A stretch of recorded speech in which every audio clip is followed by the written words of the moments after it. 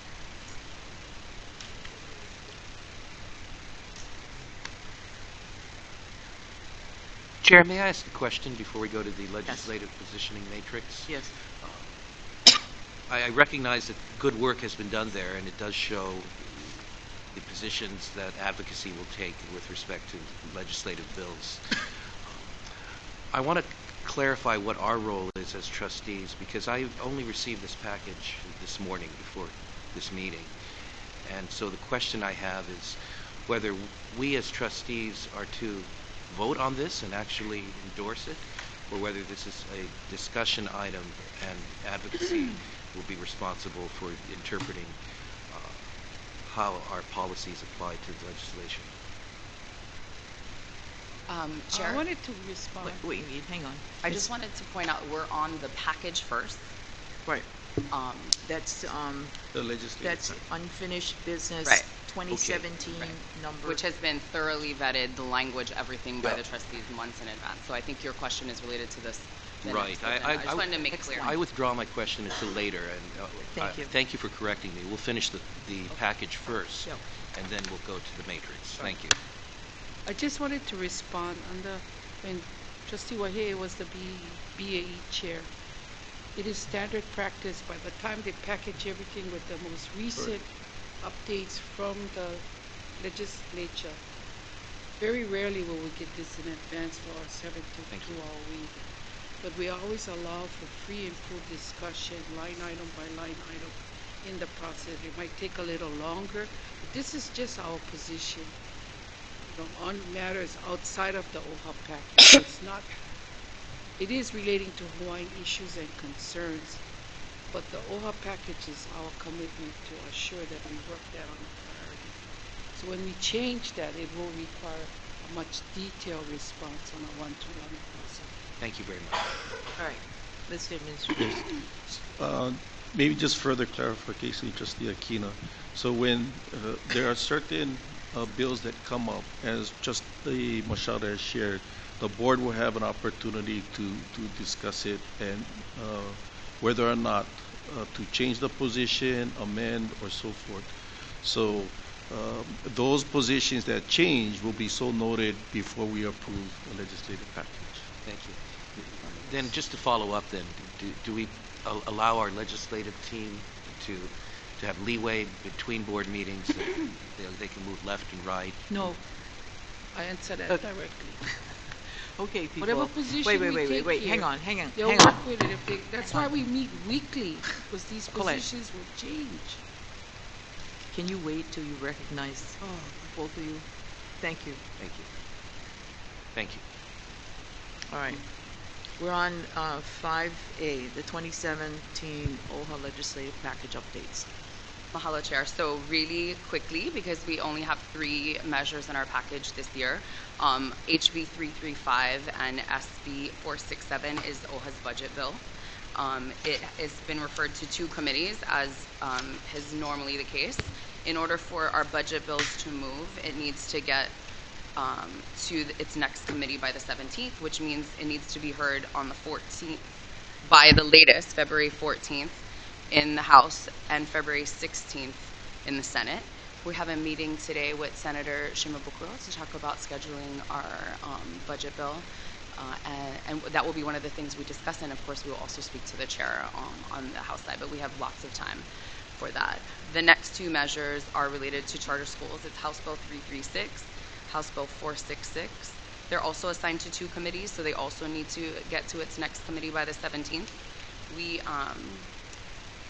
have been doing a lot of research into how the legal standard with regards to how per pupil is defined as it relates to charter schools, and we've had a bunch of really great meetings both with the Charter School Commission and with the Department of Education budget staff person who's been really awesome and met with us on his day off and is willing to meet with us again. And so we've actually had a lot of conversations about potentially asking the trustees to modify the bill slightly.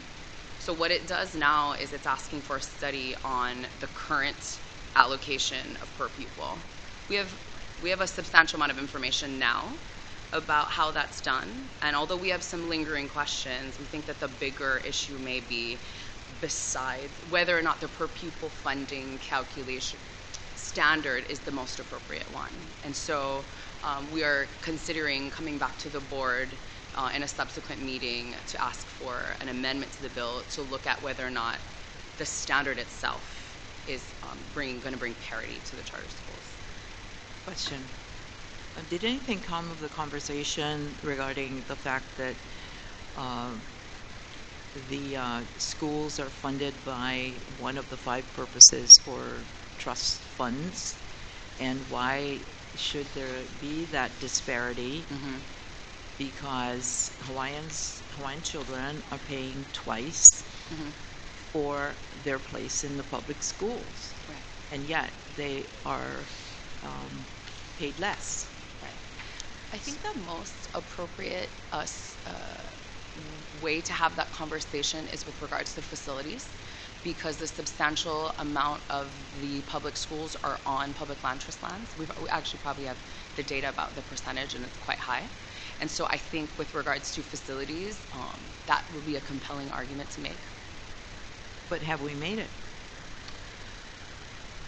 We have been having conversations about facilities for quite some time now. And I don't know if we have specifically brought that up, but it's a really good point to make. And I think that that would be something that we will bring up when we start talking about facilities. There is a bill in the legislature specifically about funding for facilities. The Charter School Commission is convening their facilities working group. And so I think that might be a good time to have that conversation. Would you let the board know when that comes up and send emails to all the trustees so we can go to those hearings? It's important that the trustees appear, and it's important that we have that conversation at our level. We can make that argument. I will make sure to update the trustees on when the task force is convening. I don't know if it's a public meeting. Is it? I don't Doesn't know have if it's to be. sunshined. I don't even know if we're going to be invited. The commission is required to convene this group, and they'll be doing so for the purposes of coming up with recommendations for appropriations for this year. But I will get more information, and when we meet next week, I will make sure I better understand what they're doing at the commission. Trustee Aquino. Along the same lines, do we collaborate with other groups, particularly the movement that is trying to increase funding of public school charter schools? Ms. Khan, Limomi Khan, earlier made a very good point, and that is that many of the battles that we are fighting are battles where we go hand in hand with the rest of the state. Absolutely. And taxpayers in general are not getting their value from public school, private school funding. And so I was just wondering if we collaborate with groups like the Hawaii Association of Public School Charter Schools and so forth. Thank you for allowing me to speak. My name is Monica Morris, Public Policy Advocate. Thank you for allowing me to be at the table. For education, what needs to happen is that there needs to be a collective effort. Right. OHA has been working with other organizations, with the Native Hawaiian Education Council, with the Kamehameha Schools, Nale Na'awau, and other CNHA, Council for Native Hawaiian Advancement, in order to articulate and prioritize issues so that we can move collectively together. So we've had several legislative and advocacy priority meetings, 2 here recently, so thank you for allowing us the use of your boardroom. So yes, we have been working, we've been expanding our group, our collective group, to include now the Department of Education. Recently, yet another group, the name escapes me, but it's absolutely important that we walk collectively together. So the answer is yes, we have been, we started with Hawaiian groups and we're expanding it to include non-Hawaiian groups, because everyone knows the value of education, that it really does elevate your standard of living and your overall lifestyle. The earlier that you're able to access education and the longer that you're able to access education will certainly impact your ability to access housing, medical care, and all the other determinants that make for a fuller lifestyle, and particularly for Native Hawaiians. Incarceration is lessened with more education, so every one of us that meet recognize the full value of. Thank you for your good work. Thank you. I have a comment. I recognize how important it is to work together as a group, because in numbers you are more powerful. And if everyone is singing the same song, it means a lot more. However, I don't want you to miss the point. The point is that there is a disparity between Hawaiians and the less than. And there should not be, because there is a legal reason why there should not be. There is a legal reason why there should not be. Hawaiians are paying twice as much, maybe 3 times as much. First, 20% of education of our pie goes to education. 20% goes to CIP. So they should get buildings just like the regular school kids. We give money to the charter schools. And I'm sure those children's parents pay taxes. And yet, they're getting less than the kid who goes to the public school. There is a legal reason for them to have even more than the other kids get. And so they should not be shortchanged in the charter schools. And that's the point I want to make. Right. That's Chair. So, Trustee Mashab. Monica, you can finish your response to the Chair. so through the years, in order to really elevate charter schools, we have been working with the Board of Education to optimize opportunities for our charter schools. We've worked with the charters, so with the Board of Education and the Charter School Commission.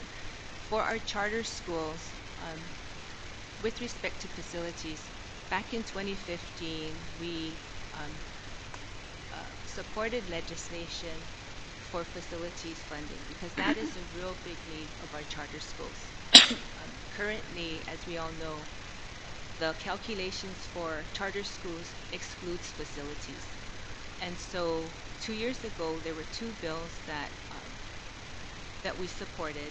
And so there's opportunity now because one of those bills created a facilities funding working group. Now the legislature, they are not desirous, it seems, of appropriating monies for facilities unless there's some kind of a formula. So the working group that has been convened, and OHA has been really, after that 2015 legislation, we prevailed upon the commission to activate that working group because if it wasn't activated, we were afraid that it would lapse, that the legislature would tell the commission, why hasn't this facilities funding working group been activated? So we were concerned that the legislature, what they give it, they can take it away. So we prevailed upon the commission to activate the working group. And so they will be meeting this session at least 3 times. And it's important for the legislature, because right now before them there's a bill that would appropriate $10 million for capital improvements and lease rents for our charter schools. And so it takes steps, deliberate steps, to reach across the table to other organizations. And so there is hopefully a lot of potential for that to be realized because the legislature to date has not given any kind of money for facilities funding. And so now it really looks we're optimistic about that occurring. Maybe not 10 full million, but hopefully something approaching that, closely approaching that. I just had a quick question, Monica. Trustee Hernandez. Doing the charter schools, when they were talking about per pupil allocation, wasn't federal funding a big issue too? District resource teachers, how do we accommodate our special ed side of it? And so I believe they thought it was the federal side that needed to increase their budget. So that is the reason why we're at a lower cost with the per pupil. There's several different issues involved. The charter schools have long said that federal funding for them is not on par with the DOE schools. I'm going to talk about that first. There's an opportunity for more transparency to see how are those federal funds appropriated in fact. Under the Every Student Succeeds Act, which was passed into law last December, it requires the state to identify by school all federal funds and state funds appropriated.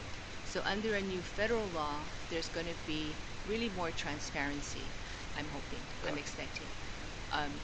That's the federal side.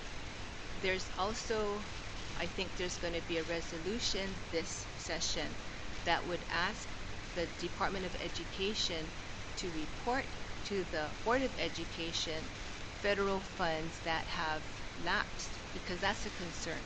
Federal funds that should be coming to charter schools, Title I funds for the poor, the disadvantaged. There's a concern that those kind of funds have lapsed. So there's, my understanding is that there's going to be a resolution introduced, hopefully successful, that we're going to be recommending support for, so that there could be, from our Department of Education, that kind of report to show what kind of funds have lapsed, and that would be for a 5-year period from 2013 onward. With respect to per pupil funding, the law right now requires parity when it comes to state general funds. That's a different bucket of money. In that, for per pupil, the current law is mandates that when it comes to certain categories of funding, that it be on par. What's excluded from that parity is EDN 150, which is special education funding. Now, how that, so when it comes to calculations, everything's supposed to be on par. Excluded is special education and community funding, because those are adult schools. Let's stay with special education. When it comes to special education, that is the state's responsibility as the SEA, as the State Educational Authority. How it comes down through the charter schools is a process that we're hoping to get more information about. But as it is, for state general funds, special education money, that's a big bucket of money. So that's why we're going to ask the question. I just wanted to, this is usually our longest meeting of the year, Chair, so I just wanted to remind folks about that. We have 550 so let's move on. other bills to you. get through. Of course, I didn't want to disrespect anybody's questions. I just wanted to make sure folks knew what is in front of us. Thank you. Trustee Machado. I had a question for Monica. Do we have a strong Hawaiian advocacy voice on the commission? And if so, who is that individual? On the Charter School Commission? Yes. Sylvia Hussey, who's the Executive Director of the Native Hawaiian Education Council. Very cool. We supported her appointment to the Charter School Commission because the Board of Education is who appoints to the Charter School Commission. We have a very strong advocate on the Charter School Commission. We also have a very strong advocate on the Board of Education with Auntie Pat Bergen from Waimea. For the Charter School Commission, there's going to be 3 seats that open up next year. So we're going to be looking at who can we court to serve on the Charter School Commission. Thank you, Mom. Thank you. Mahalo. Moving on. Mahalo. Okay. And then for our last 2 measures, which are resolutions, which we have much time to get through, so I won't talk about the deadlines for that. Just a reminder for Trustee Machado, these resolutions are related to educating folks about the traditional Konehiki fishing rights system and how the values and practices of that system can be used today to encourage partnerships between communities for place-based management with the DLNR, specifically, with the state, but the DLNR specifically. So what kind of action did you need on this measure? If I recall correctly, it was encouraging the state to work with our communities to support community-based subsistence fisheries management areas and the like management practices. Okay. Moving on. Okay, are we done with that one? All right, do we need a motion for that? No. Okay. All right, so the last one is a 2017 OHA Legislative Positioning Matrix. Thank you, Chair. So I just wanted to thank our staff who have been working all night, all weekend since Ledge opened to sift through the almost 3,000 bills that were, I'm guessing it's 3,000, that's normally what it is, bills that were introduced this session. This week and next week will be the longer BAEs, and we will have before you most of the bills that we are recommending to the trustees to monitor. Just for Trustee Aquina's edification or context, you know, the legislative session is one massive way that public policy tries to effectuate policy change, but it's not the only way. We also participate and engage on the city council level, and particularly as it relates to housing and planning. And then, of course, we are very active with the administration, both the board and commission hearings, for example, the Board of Education, the Charter School Commission, Department of Land and Natural Resources, the Land Use Commission, the Water Commission, as well as making recommendations and comments on administrative rules that these same bodies pass. So this is one, this takes up a lot of our time and resources, but it's certainly not the only way that we're trying to ensure that there are policies that are going to positively affect our beneficiaries, and make sure that there are not policies that are going to potentially hurt our beneficiaries. And so we will eventually probably have over 1,000 measures for consideration for the trustees. Given the time that it takes, the 48-hour notice to have a hearing and changes that can be made so quickly, we very rarely will provide you these matrices 72 hours in advance, because by the if we get it to you, then the information will be outdated. So we'll have had bills moved, change, hearings happen between when we can print this out and when you will get it. So the reason why we do it this way is we want to make sure you have the most updated information. Of course, after we get through the first two hearings, if you want to make, so what I'm going to do right now is I'm going to go through, Wayne and I are going to go through every bill that affects OHA. So you will have an opportunity to make a recommended change there. Every bill that we are suggesting we oppose, and and any bills that will directly affect Hawaiians. We're not going to go through all of those bills because there are too many. So we will either be recommending a position of monitor, support, oppose, support with amendments, or comment. And then, of course, if there is a bill we don't go over that you see that you want to talk about, then there'll be an opportunity for that. So if we can get started so that we, to be respectful of your folks' time. I did want to talk first about a bill that's not on the matrix. Oh. Madam Chair, I just had a question. When we go through this discussion and are finished with it, will we be voting our endorsement as a board, or simply involving ourselves in the discussion?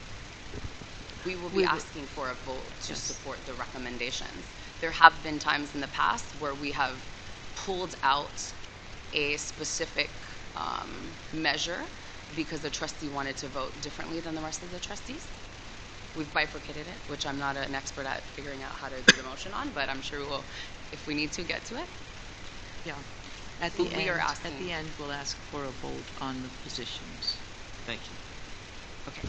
So I first wanted to talk about a bill that's actually not on your matrix. It's one that we decided to recommend to add to the matrix.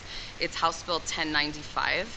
It would add, it would modify the Hawaiian Homes Commission by replacing one of the Oahu commissioner seats with a seat for Lanai.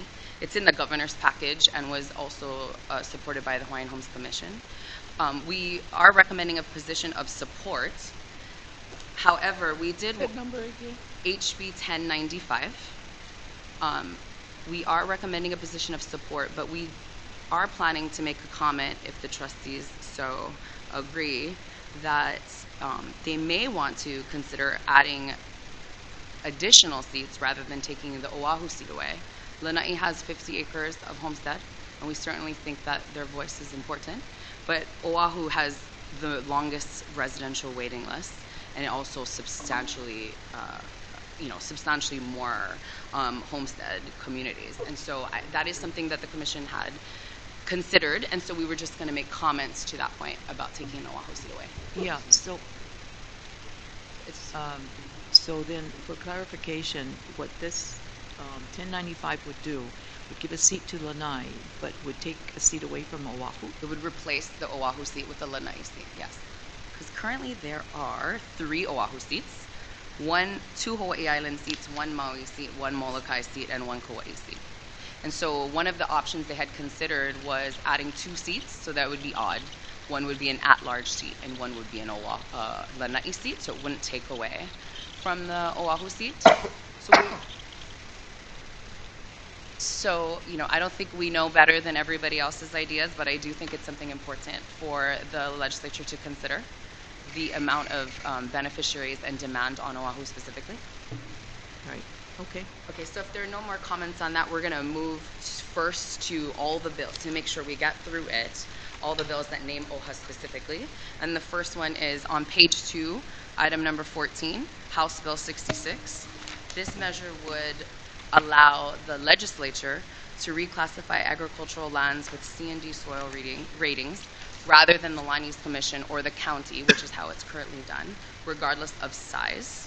And it would also have authorized the legislature to transfer such lands over to OHA and or the Department of Hawaiian Homelands.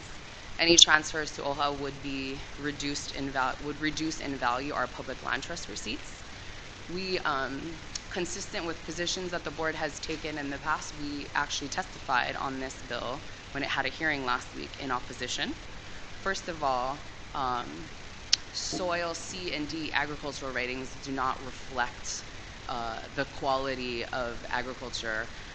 So for example, and possibly the most stunning example is that almost the entire valleys of Waihole and Waikane are agricultural C&D lands. So we thought that it was more appropriate for those, reclassifications of those types of land to go through the Land Use Commission.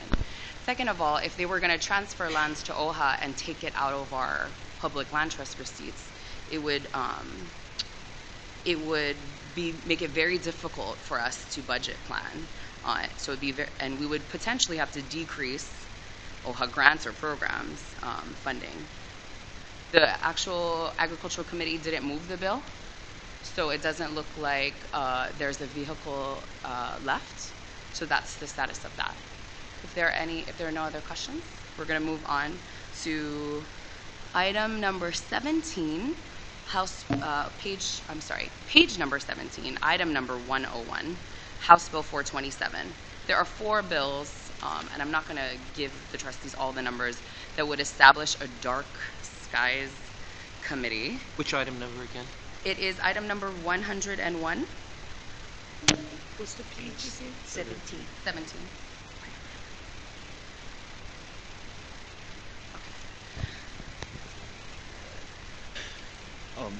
So this measure is similar to a measure that we supported with amendments last year. It establishes a dark skies committee within the University of Hawaii to look at how the state can better preserve the night sky, given issues of light pollution and so forth. And so we support it.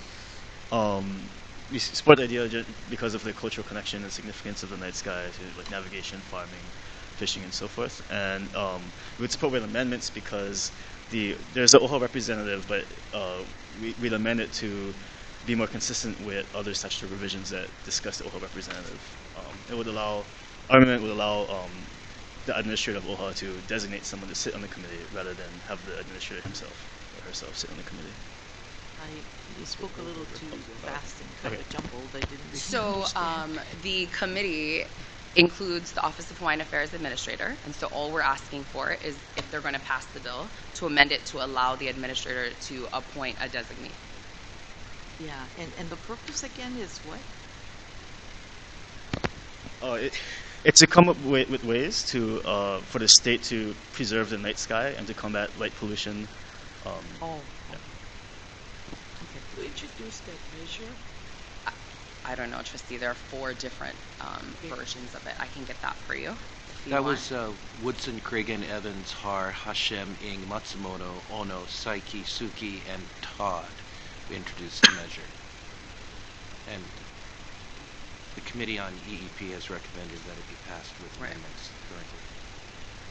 The next item is on page 25, item 149, House Bill 622. This should look very familiar. This is the Kirk Public Land Trust bill. It would not only allow, it purports to try to allow the BLNR to transfer funds to the Ko'olave Trust Fund up to $3 million annually from DLNR's Public Land Trust account, which is currently set aside for Native Hawaiians. So we are recommending a position of oppose on that as well. It would also amend House HRS 1013.5, which is the provision that talks about the 20%, OHA's pro rata share being 20%, to require that OHA not only spend its trust funds on the purposes of Chapter 10, but Koho'olawe specifically, which would appear to elevate the needs of Koho'olawe over all of the other needs of our community. So we are opposing this.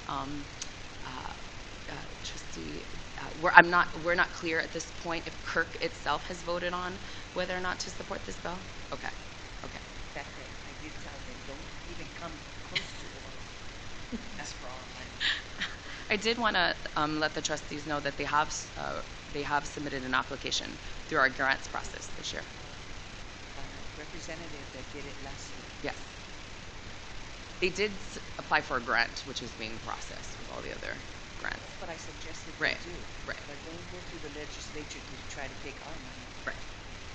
The next measure is on page 32, item 191. Councilor, one moment. You know the one on item 147? Trustee Machado, Oh, it's relating to Kaho'olawe here. which one? 147 right above. I am going to go through that, but I can go through it right now. I'm just going through the bills that name OHA specifically. But if you'd like, you said 147. It's So right that's an above the- appropriation bill. It would give Kirk, it would appropriate money for Kirk for each fiscal year of the biennium. We are, as we did in the past, I think only monitoring that one. Yeah, so it's Monitoring that one, because as you know, for the funding bills, this kind of goes to Auntie Leimana's point. We don't always weigh in on funding bills, because if we support funding bills, Yeah, then they then will they'll- ask us to pay for it. It won't- Right. I'm sorry, Auntie Leimana, I'm so sorry. Okay, next. Okay. The next measure is page 32, item 191, House Bill 825. It would require the creation of a Leeward Coast Educational Renewal Pilot Project for educational reform. It's specifically looking at the graduation rates at Nanakuli and Waianae High School. I think over 25% of their students do not graduate within 4 years. And so it would put OHA on a working group, or it asks us to be on a working group. Of course, we support the idea of it. It is a funding bill, which is why we're not recommending a position of support. The next measure is on page... May I just comment on that? Yes. Yeah, trustee I Aquino. understand the strategy for not recommending support on a funding measure. Right. But I'd like to point out to the board, as well as Ms. Leimomi Khan, that this is precisely following the strategy she suggested, that we bring the broader community around supporting OHA. So I commend you for noting this, because Representative Bob McDermott is proposing this for his constituency, and it so happens his constituency has a large number of Native Hawaiians. This is good work, everybody for Hawaiians. Yeah, absolutely, and we would participate if we were invited. As we know, there are a lot of Hawaiians on the leeward side of the island. We do make exceptions for when we recommend a position of support on appropriation bills, and that is for when we're already substantially providing funding in that area. So, which is why we support all the charter school funding appropriation bills, because we are substantially contributing already. Jocelyn, relative to education, there is this new system that is in place in some public schools, I don't know if all, where the kids in high school now can take college courses, and they can actually graduate ahead of time and be like a freshman or sophomore in college when they graduate from high school. So is that something that's across the state, or just certain schools have this?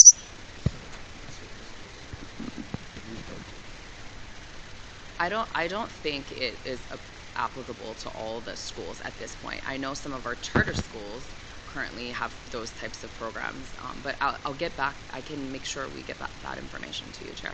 That would be a good thing. Yeah. To, Yes. to get into all the schools. Right. The next measure is on page 33, item number 202, House Bill 865. We see that the collective bargaining bill has returned. It's actually different. It's actually slightly different in a worse way. So of course we're recommending a position of oppose on this. Not only would it subject OHA to collective bargaining, which is Chapter 89, which would give OHA 1 of 13 votes on negotiations that involve bargaining units of OHA employees, but it would also require that we be subject to Chapter 76, which is the Civil Services Law, which was not in a prior measure. So the Civil Services chapter would pretty much eliminate the at-will concept that OHA currently uses when we're hiring, compensating, and maintaining our workforce. Our personnel expenses would therefore be subject to state salary schedules, which would further reduce our authority over budgeting. And again, as it relates to the collective bargaining aspect, it would hinder our ability to plan for personnel, etc. We have been working with Corp Counsel on this measure, and we've been talking to our outside counsel as well to have a more robust response to the suggestion that OHA should be subject to both collective bargaining and civil services law, more even beyond the fact that it was meant for us to be autonomous and have complete control over our trust. So we are actively speaking to folks, legislators, to try to get this bill not to move. Trustee Aquino. Thank you. If I may ask, this is HB 865, introduced by Kaniela Ng. Right. Have you had any conversations with him, and have you assessed what his concern is for the employees of OHA? So we have spoken to Kaniela in the past. He introduced it before. He's been asked to introduce this bill. As far as I know, none of the legislators that introduced the measure spoke to any of our staff and are articulating any specific concerns, spoke to our staff in relation to collective bargaining, and have not articulated any specific concerns that they have. Honestly, I think that HGEA has asked them to introduce it, and they have done so. Thank you. The next bill on the matrix that names OHA is on page 75, item number 424, Senate Bill 435.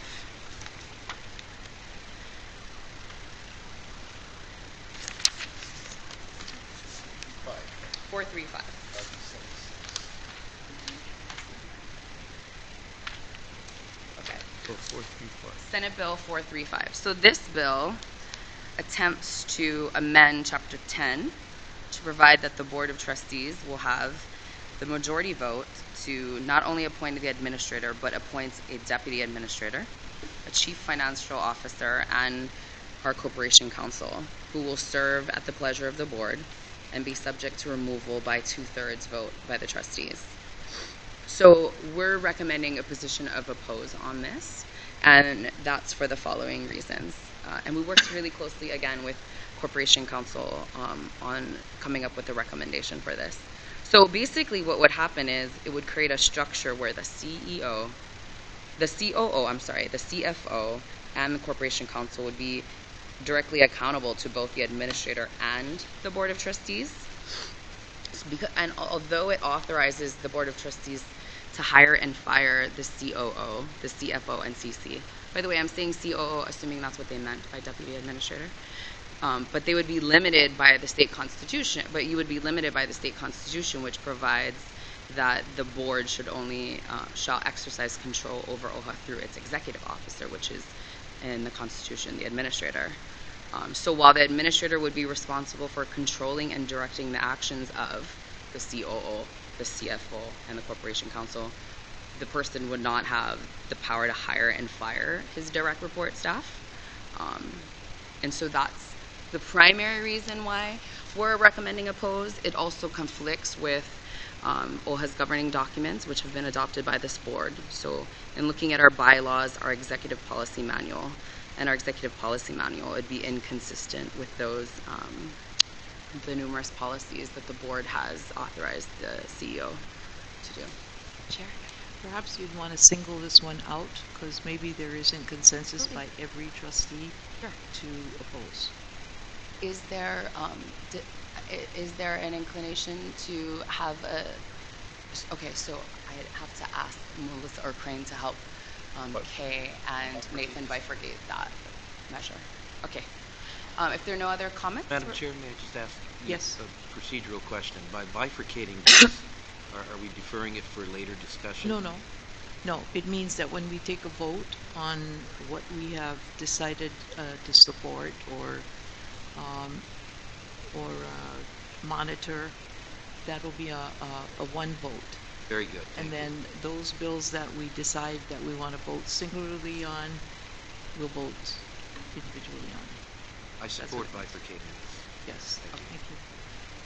okay, so the next measure is on page 98, item number 548, Senate Bill 1303. This is a bill that would change OHA elections for the 3 at-large seats. And so basically what it would do is it would create each seat for the at-large seat. In order to run for one of the at-large seats, you would have to choose. You were either running in at-large seat number 1, your at-large seat number 2, or at-large seat number 3. And so it would create a head-to-head race between 2 candidates heading into the primary, rather than the 3 trustees of the 6 being elected with the highest votes. So Wait. 98, you said? it is page number 98, item number 548. So it's Senate Bill 1303. So how do they define 1, 2, and 3? By areas? No, they're just calling it seat 1, seat 2, and seat 3. And Candidates have to declare yes, what seat they're running for? yes. And so it would create something similar to what's happening with the 1 at-large seat, where 2 candidates will go to the primary, and the 1 with the most vote would win. Right now, what happens with the 3-seater is that whoever gets the 3 candidates with the highest votes of the 6 that go to the primary, are determined to be trustees. This would make it head-to-head election race for each of these seats. So our position was to comment, and what we were thinking of, which of course will be informed by any comments that the trustees have, was to talk about how it was unclear what the individual seats, like how one would choose or distinguish the individual seats from each other. It's a very short bill. I just read it in 45 seconds. And quite a few things are missing from the process, such as any reference to the filing for running for election and how that would impact the ability of a potential candidate to choose which of the 3 primary runs they want to run in.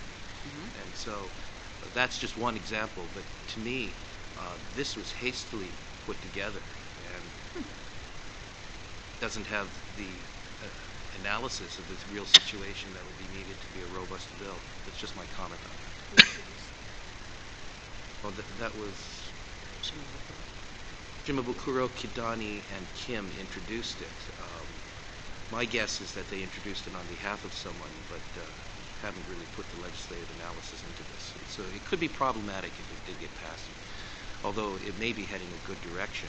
I think the direction is a good direction. So rather than oppose or support, comment as to what would improve the bill may be in order. Thank you, Madam Chair. I could support a bill like this. To me, it would level the play field for the candidates running for office. Should we also bifurcate this measure so that the trustees can vote on it separately? Is that what you want, Chair? No? Otherwise, I support Trustee Lindsay on this measure. okay. Do you want to bifurcate it so you can support? Okay. Is there other bills similar to this? No. Since you've positioned this as a matter for comment, I don't see it personally a need to bifurcate it. I support the intention as expressed by Trustee Bob Lindsay. And my only suggestion would be is in the comments, try to make the bill more workable so that it can succeed. Unless all of the trustees agree that that's what they would like us to do, I would refrain from doing that because I have a feeling that some of the trustees may not like the direction it's headed in. And so unless anybody disagrees with that, I would not be inclined to do that in our testimony. Okay. Okay, we're going to move on to the bills that we want to highlight. We are going to try to be as expeditious as possible, but of course, if trustees want to stop and ask questions, please do so. So we're going to go to page 1. So those are all the measures that named OHA specifically.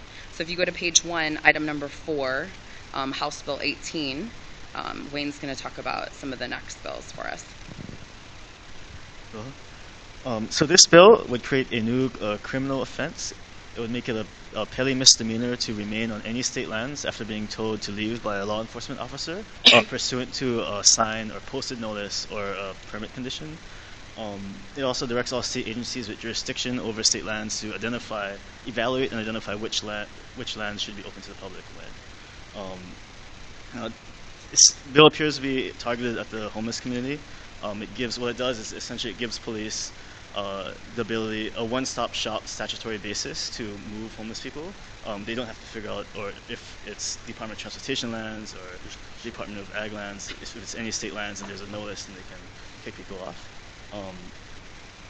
What it also does, however, is it would theoretically allow the state to kick or close large areas of lands off to the public without much public input. And you just have to put up signs and then send in law enforcement. And so this could potentially be used to, remove protesters, culture practitioners from undeveloped areas. And so we're recommending oppose. Our beneficiaries, they have a long history of using their rights to protest, rights of free speech to uphold their interests. Our culture practitioners have a long history of, struggling with government and private landowners to engage in their practices. And it also doesn't really appear to do anything to address the homelessness issues that we're seeing. It basically would just push people out of certain areas into other areas. And I think we do have to be cognizant that our beneficiaries may be at higher risk of becoming houseless, just based on data that we have regarding housing instability, lower economic. Sorry, thanks. Lower per capita income. Thank you so for your forth. question. The next one is on page. The question. Thank you. In your analysis of the background for this bill, have you determined that sufficient laws exist to empower law enforcement agents to exercise their duties, to fight trespassing and so forth, that without this measure we already have laws that support law enforcement to do their duty? So there are existing trespassing statutes. There are many of them. It's not clear what specifically they are attempting to do here. If their goal is to get rid of homeless people and remove homeless people from places or remove folks that are being inconvenient, it may not be that they have the tools that they need, but we're trying to balance, I think, the needs, obviously, of the general public for safety and public issues with the needs of our beneficiaries. And I actually don't think any of the bills that we're going to talk about related to these trespassing statutes are going to help the homeless problem. Right. Anyway. So I think your strategy is good to point out that this would not be efficacious in terms of dealing with homelessness. But I think an additional strategy would be to point out that there are more than enough laws that law enforcement has on the books already, that it's duplicative and unnecessary, and it's an overwhelming empowerment of law enforcement. There might be some laws that there might be some situations they don't have sufficient laws for. But we did certainly look up all the trespassing statutes that exist. None of these bills indicate what their goal is, and so we're only guessing the best we can at this point. Thank you. So the next one is on page 2, item number 8, House Bill 49, related to radioactive material. Our recommendation is opposed. Right, so this bill, as Josh said, it would remove the constitutional requirement that 2/3 of the legislature approve any nuclear fission power plant or the storage of radioactive waste in islands. we're recommending oppose. I mean, the technology has definitely improved since the days of Chernobyl and 3 Mile Island and so forth to minimize the risk of criticality or release of radiation. However, should such an event occur, it would be particularly catastrophic here in Hawaii. And we have high risk factors in terms of tsunamis, hurricanes, sea level rise. Our groundwater table is particularly vulnerable to infiltration by radioactive waste, and so we're recommending a position of oppose. And just to be clear, you still can have a nuclear power plant here. You just need 2/3 of the legislature to vote.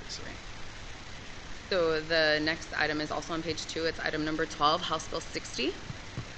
So this bill would prohibit fishing in the Waikiki Fishery Management Area, and this is a section of the coastline that's between the Natatorium and Diamond Head Lighthouse. Currently, the area is managed on a 1 year on, 1 year off basis. So every even year it's open to fishing, every odd year it's closed to fishing. And we're recommending comment instead of oppose because we do want to acknowledge that the current management approach has been roundly criticized in the literature by aquatic biologists as being not only ineffective but probably counterproductive, because most reef fish species they don't reach reproductive age until 5 or 10, 15 years, and so this 1 year on, 1 year off, it just lets fish come in from other areas, forget all of their survival skills, and then just get whacked and nailed in the first couple weeks of every even year. So our comments would recognize that better management is probably necessary, but there is a possibility of having a management plan that could accommodate both an abundant fishery and subsistence and recreational take, and we'd also ask for express consideration and recognition of Native Hawaiian traditional customary practices that may be associated with the area. Okay, so the next one is on page 8, item number 50, House Bill 188. This also has a Senate companion. This bill was introduced, a similar bill was introduced last year. It would authorize the DLNR to transfer the management and administration of Honokohau Small Boat Harbor to the county, Hawaii County.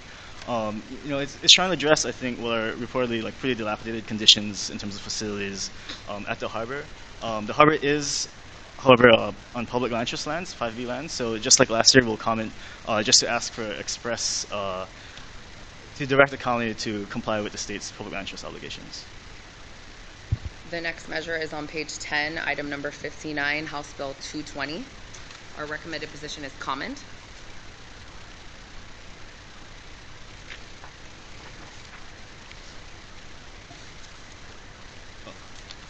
Okay.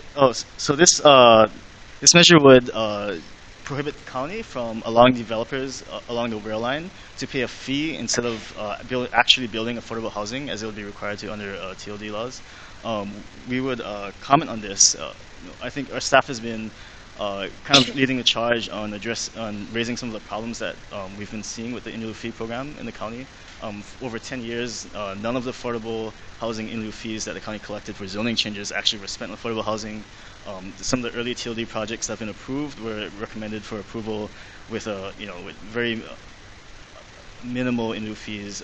It's not clear if the formulas they use have been valid by anyone other than the developers, and so we would comment to raise some of these issues with the in lieu fee program.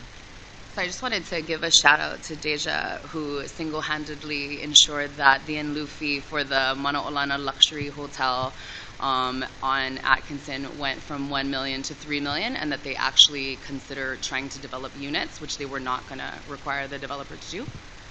So this is related specifically to the advocacy that we're doing at Honolulu City Council and with their planning commission. The next measure is also on page 10. It's item number 61, House Bill 223. This also has a Senate companion, and our recommended position is to support. Right. So this measure would limit the fees that landlords can charge to tenants with respect to their rental application forms. Our beneficiaries rely substantially on the rental housing market, and looking for rental housing can be expensive just in the application process. A $50 fee per application. If we look at 4 properties, that's $200. So we would support this bill because it would limit the amount of money that a landlord can charge to prospective tenants to just the costs that the landlord incurs in screening them and so forth. The next item is on page 14, item number 78, House Bill 329. We're recommending a position of comment. So there's another measure very similar to this down below, which I'm not going to point out. So basically what's happened is, although the... I'm Did sorry, you which have a one? question on the previous one? House Bill 329. It's 329. item number 78. So it's related to Land Use Commission approval of district boundary amendments. And so we're commenting on this. We're recommending a position of comment. So basically what's happened, and I think this is the Maui County version. There are two, they're almost exactly the same. And one of them was introduced by request by the County of Maui. So although the Office of Planning is required to review classification and districting of all lands in the state every 5 years, to date that hasn't happened every 5 years as it's been required. And so what's happening is some of the counties would like to submit their general plans directly to the Land Use Commission for the Land Use Commission to consider district boundary amendments that conform with their plans. So the reason why we're not recommending a position of oppose on this is because it would still give the commission discretion. But we do have concerns as the process, one, it would take a lot of time for them to vet these very large potential changes for large and non-contiguous lands. What should be happening is the Office of Planning should be doing it and then recommending to the Land Use Commission the specific district boundary amendments that would conform to the plan. The bigger issue for OHA is that it wouldn't afford the scrutiny to the individual parcels if it's done, in one fell swoop. So therefore, it's going to be unclear how traditional and customary rights will be adequately protected. It will just make it more difficult for the Land Use Commission to assess whether or not traditional and customary practices and resources are happening on these lands, what the impact of the proposed reclassification would be and what the mitigation would be. Oftentimes, the Land Use Commission process is the only time when those conditions are placed on the reclassifications to ensure mitigation measures. And so, again, we would just be commenting about our concerns about how that's going to happen to try to encourage, more dialogue about where the real problem is and how we get to addressing the problem. The trustees had no more questions on that. We'll move on to page 19, item 113, House Bill 451. There are 4 measures which are basically substantially the same, so I'm not going to go through all of them. This is a position we're recommending support on. It would and the trustees will recognize this, it would reduce the DHHL successor blood quantum for spouses, children, grandchildren, and siblings only from 1/4 to 1/32. And so, as we know, many families are going to be facing very tough decisions about how to maintain their homestead lands in their families. And so this would, ensure some reasonable level of stability for these type of successors. Shaw had talked about recommending an amendment to allow the eligible successors to include nieces, nephews, etc. And if they so changed it, we would also be recommending support of that. But I think it's a little bit more complicated, I think, for some of our beneficiaries for those. So we support the narrow version. We'll likely continue to recommend support if it broadened. I'm wondering if we're all of one mind on this. I've heard arguments on both sides, and personally, my mind is very open on this. On the other side of supporting it, there are those who are Native Hawaiians as defined by 50% plus, who have been waiting on the waiting list, who have claimed, some of them, that this bill would infringe upon availability of land for them. And I'm just wondering whether this is a piece that OHA is ready to weigh in on without further discussion or analysis.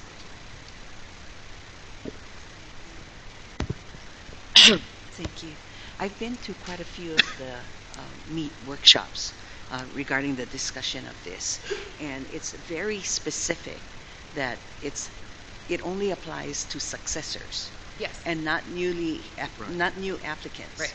So let's say if my kid has 25% and is qualified to receive my homestead, with this bill, his kid will be able to receive it. And I think that's the difference. They already have their home, and passing it down to their family, immediate family, is something that I think is very acceptable. Right. Yeah, I think this is a good piece of legislation because it brings the quantum to what Prince Kuyu wanted it to be anyways when the Hawaiian Homes Commission Act was passed in Congress almost 100 years ago. And you know, when we were in the Cook Islands for their Independence Day celebration, their land tenure system allows for their people, once they have a lease or whatever kind of tenure they have to land, it's in the family forever. So I think it's a good piece of legislation that we should support openly. Chair, you know, we're never going to reach consensus on, we've been put in a situation where it's a, if not me, then somebody, like it's limited resources. But I think that the idea of a family being removed from their land overwhelms, A family. you know, and overwhelms the folks that may take another family's home. I think what we should be focusing on and what we are doing is trying to advocate for the department to get adequate resources in order to build the homes that are needed to get the people off of the waiting list instead of pitting our people against each other. Yeah. And I'm glad that you just said that we need to look for solutions to the waiting list for beneficiaries. I just wanted to point out that, yes, I do agree with Trustee Bob Lindsay in the value of private property ownership for our Hawaiian people and being able to create generational wealth and pass on a home to heirs. I just wanted to point out, though, that we're going to need to address the fact that some of our beneficiaries who are on the waiting list understand, yes, they do understand that this bill empowers people to pass the home on to their heirs, but they have also raised the issue that they perceive this as unfair to those who are on the waiting list, Sure. who have a higher quantum of blood. So I commend you for the last thing you said. I think it's important for us when we go in to defend this bill that we point out that resources do exist to solve the waiting list problem, and we're totally committed to that at the same time. Thank you. Moving on to page number 21, item number 126, House Bill 500. This bill also, again, has a companion bill. This would continue funding for preschool programs in public charter schools. Right now, of the 6 charter schools who have preschool classrooms, 4 of them are Hawaiian focused. Last year in 2017, in 2014, they applied for the grant for federal preschool funding. And we had participated and advocated along with that application. That funds are going to run out at the end of the 2018 fiscal year. And so this would provide appropriations for 2018 and 2019. So we're recommending a position of support on that bill. Also on page 21, item number 128, House Bill 517, we're recommending a position of comment on. This is basically the same Land Use Commission bill. It's slightly different, but not in a way that would change our position on. The next one is on page 22, item number 133, House Bill 533. This is an appropriation for facilities funding for charter schools for $10 million. As Monica had shared earlier, although the law had passed requiring that the commission convene a facilities working group, it had already passed a few years ago. So I'm just looking. Oh, it's right there. In 2015, they haven't met yet, but they are convening. They're planning a convening now, and they told us that they'd be convening at least 3 times before the session ends. And we think that's really good because it will provide adequate support for their appropriation requests. And so we're looking forward to getting information about that.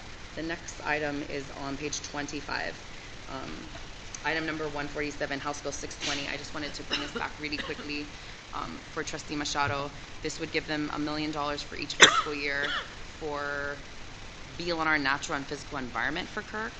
And then it would also appropriate a blank amount for those fiscal years for some of their permanent positions. So we'll have to see what kind of, support they can get in the legislature for that. The next measure is on page 28. I'm sorry. For 7 and for 9. 620? House Bill 620 and 622.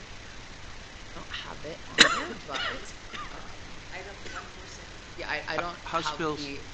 620 was introduced by Yamane, Aquino, Cullen, Ito, McKelvey, Suki, and Yamashita.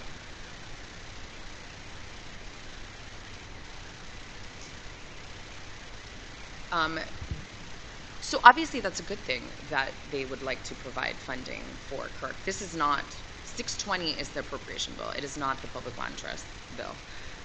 So the next measure is on page 28, item number 167, House Bill 698. Okay, so this bill would increase the conveyance tax rates for transfers of property worth over $2 million. So it would really only affect high-end luxury properties or large scale land transfers. What it would also do is it would remove the current $38 million cap on the amount of conveyance taxes that go into the rental housing revolving fund.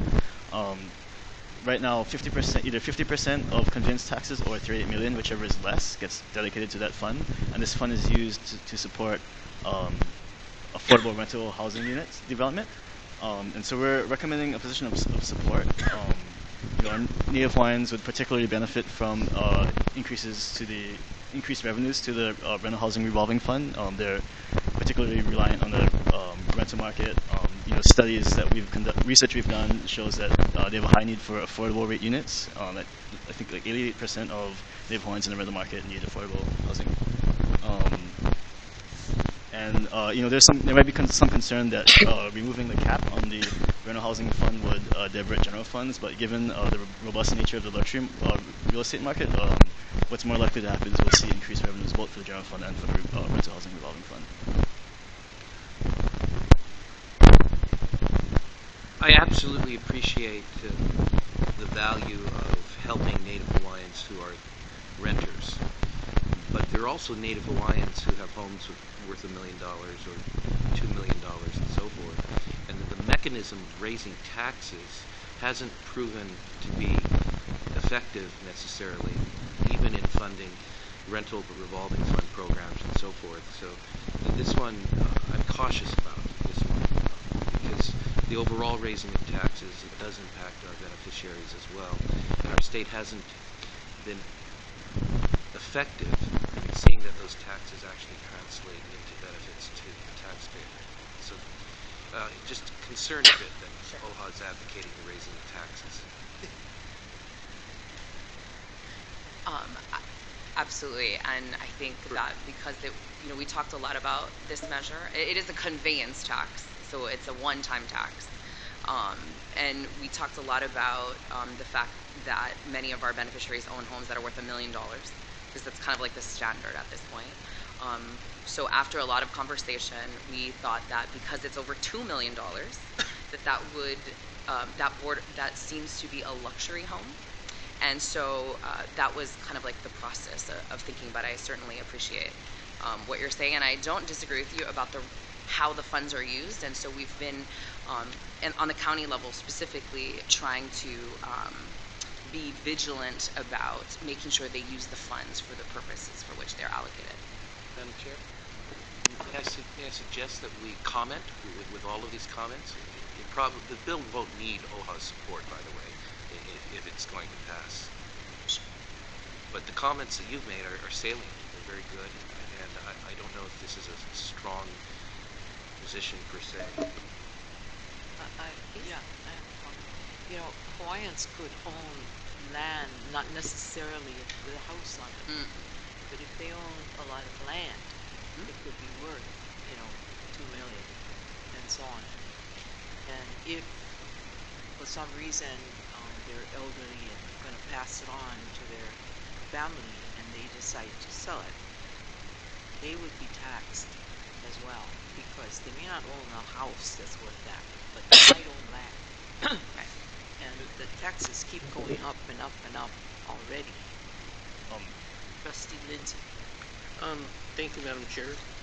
I think the position that advocacy is recommending, I can support it. I mean, how many Hawaiians do we have in the $1 million category? I don't know of too many. I can count my millionaire Hawaiian friends on my right hand.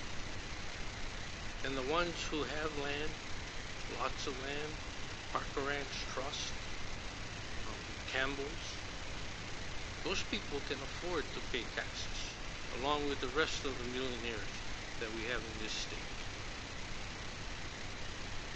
So certainly we can change the position if the trustees would like. I did want to point out that it wouldn't apply to transfers within a family. So if you own a large parcel and you're selling it to your sister because you own a portion of it, it wouldn't apply in those instances. But do the trustees want to change our position on this? To comment? I don't know. I would just want to support it because, I would support it. I mean, I don't know. I don't know. I think comment was more appropriate because we shouldn't get into the thing about taxes, not us anyway. I just think that, a little shack in town is worth $600,000. Sure, so you're going to reach the million in no time at all, especially on Oahu. I mean, it's like ridiculous here. Nobody can afford to buy land or a house. So, you're up there no matter what. And it'll get worse. Trustee Aquino. And I would support that comment would allow all of us to be unanimous on this and express the concerns on either side. There are some things that OHA perhaps should be calling for that would improve the rental market availability, other than taxes. Sure. And so, because it's a mixed bag, I would strongly suggest that we comment on it. So, unless anybody objects, you want to bifurcate it? Sure. Okay, so then we'll figure out what the vote is on what the position will be when we bifurcate it. All right. Thank you. The next measure is on page 34, item number 207, House Bill 893. We're recommending a position of opposed. This is a measure that we've seen before.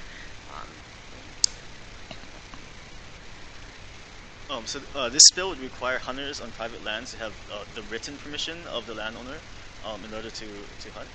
Currently, they only need oral permission, which a lot of practitioners do go ahead, and subsistence hunters do go ahead and obtain. Our concern is that it may be a lot harder, if not impossible, to obtain written permission from landowners who may be a lot more hesitant to give their written permission because of concerns about increased exposure to liability.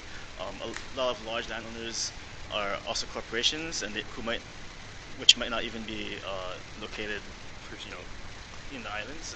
For example, Molokai Ranch, I think their corporate landowner is based in Indonesia, so it's unclear how subsistence hunters would even be able to, know who to ask in terms of getting written permission, much less getting through the process.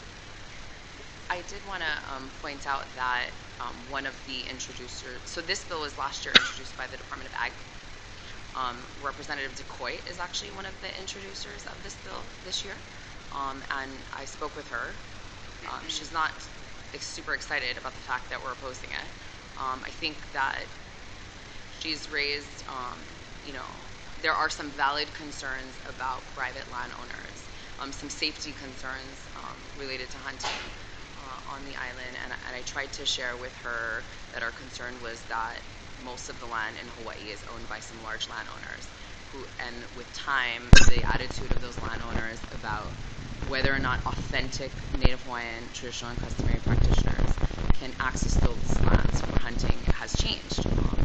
And so I'm hoping to speak with her again and talk about what we're really afraid of is Joe Care and police officers who don't understand what authentic practitioners are, arresting our people and our people having to defend themselves. So we think that it will create a chilling effect for authentic practitioners. So I'm hoping to speak to her again about that, but I just wanted to share. She wasn't very happy about it. Yeah, a little bit different is that we don't allow any public hunting on our land, state lands. We don't have any hunting permitted.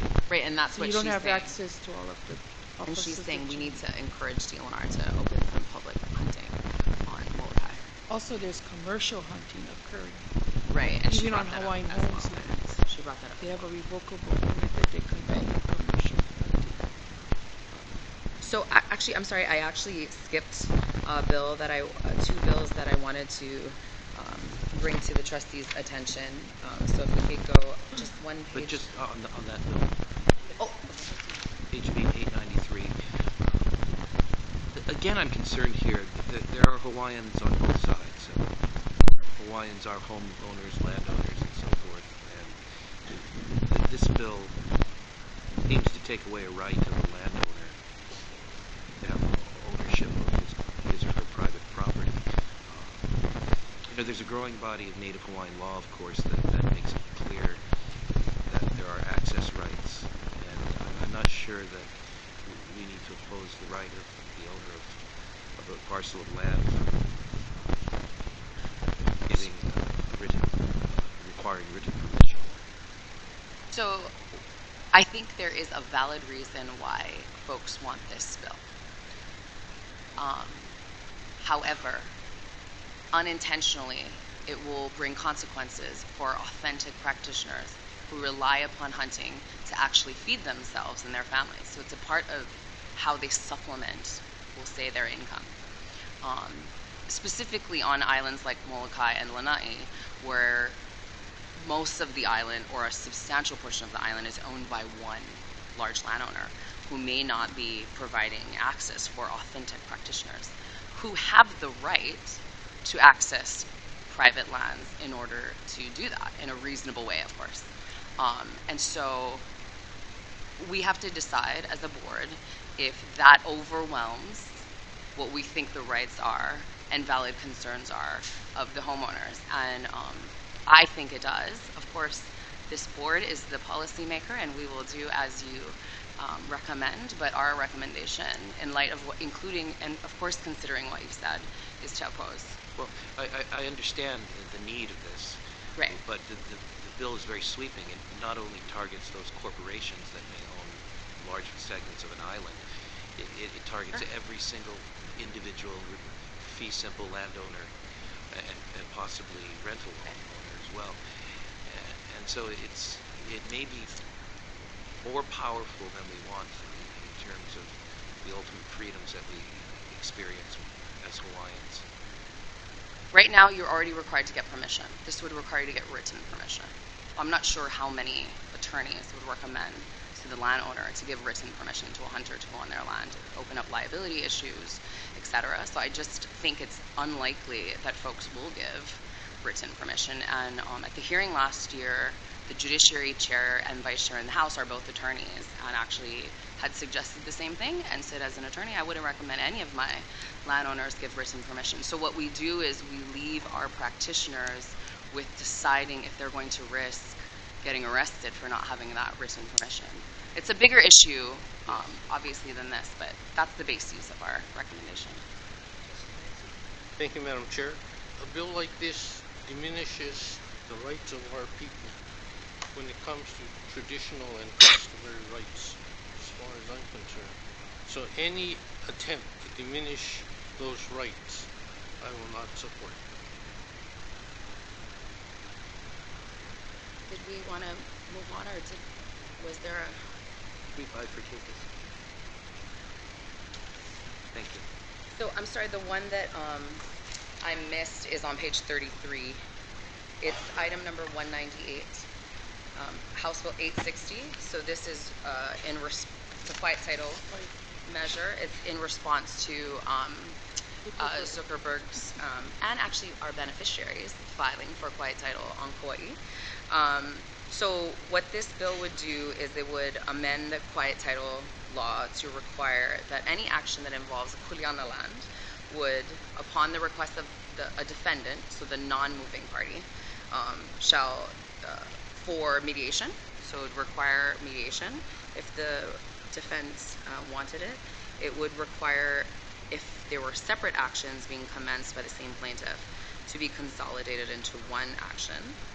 It would require a language about the plaintiff not seeking extinguishment of Native Hawaiian traditional and customary practices. And it would, and I think this is one of the most important parts of the bill.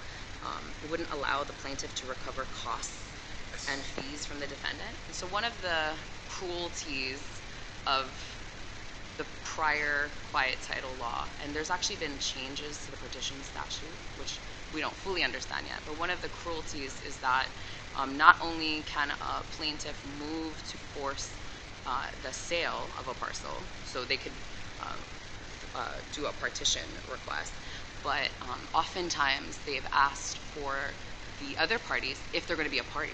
So this discourages being a party to defend your claim. Other co-owners distribute the attorney's fees to them. And so when you're talking about those large, wealthy landowners who hire Cade Shetty and Carl Smith Ball to help them do this, we're talking about really a lot of attorney's fees, and distributed to people that own like 0.25%. So it just has, in the past, really discouraged participation. And so we're wanting to support this. We have some questions about how it all work and everything, and we're looking forward to continuing to work with Representative Ng and the Native Hawaiian Legal Corporation to make sure it comes out good. Right. You were aware of the Escheat law too, right? Yes. The Escheat law says that any unclaimed lands will come to OHA. Yes. And it's up to us to find the beneficiaries. Right. If we don't find the beneficiaries, the land becomes OHA's land. Right. So, caution those lawyers that they can't just quiet title them, because at some point OHA comes into the picture when these people are not found or they don't claim the land. It just doesn't automatically go to the guy who filed the claim. Yeah, thank you, Madam Chair. And just so you know, what this quiet titling does is it puts our people against each other. Yeah. So if there's people who don't want to sell, that now they have to do the research by suing these people. Why do we have to go to court to do these things? So it's important that we don't pin our people against each other. So I'm much in support of this. Well, I think the good thing too is that Native Hawaiian Legal Corp has offered to take on their cases, and if they're all together, Yes. I think it'd be easier. The one woman called and said, the lawyer from the Canadian group just sent her a check for $450-something and said, we know you don't have the money for your portion, so here's this amount of money. And she was concerned because she cashed the check. And I told her, really, you were ignorant, you didn't have a lawyer. Go to Native Hawaiian Legal Corp and see if they can still help you with this, because that was really unethical. So, the best thing is that you try to get a hold of these people and advise them that Native Hawaiian Legal Corp will take their cases. And collectively, I think they can, together, take care of these two individuals. I think Zuckerberg has wanted to backtrack and try to do the right thing. The other one is a corporation out of Canada, and it's some sort of trust. So they might be a little more difficult to deal with, but I think now that the lawyers are on it, we'll get some justice for these people, hopefully. Trustee Ohana, and then Trustee Akina. Thank you, Madam Chair. And just to finish up, our people can be held liable for these fees if they don't win their case. So against these large landowners, our people don't have the money. So it's important that we support this. Yes. And also, a lot of these landowners are building walls around their properties. So it's very important to support this and a bill for this. Trustee Akina. I mean, I oppose the 207. I think that the escheat laws that Chair has mentioned are an important remedy, and they're a very powerful remedy that we have already, and we should take advantage of it whenever possible. I won't be able to support this because I haven't had time to do the analysis I need, but I don't want to stand in opposition, so I would vote Kanalua if we could bifurcate this. Only four so far. Yeah. Only four so far. So, Okay, moving on.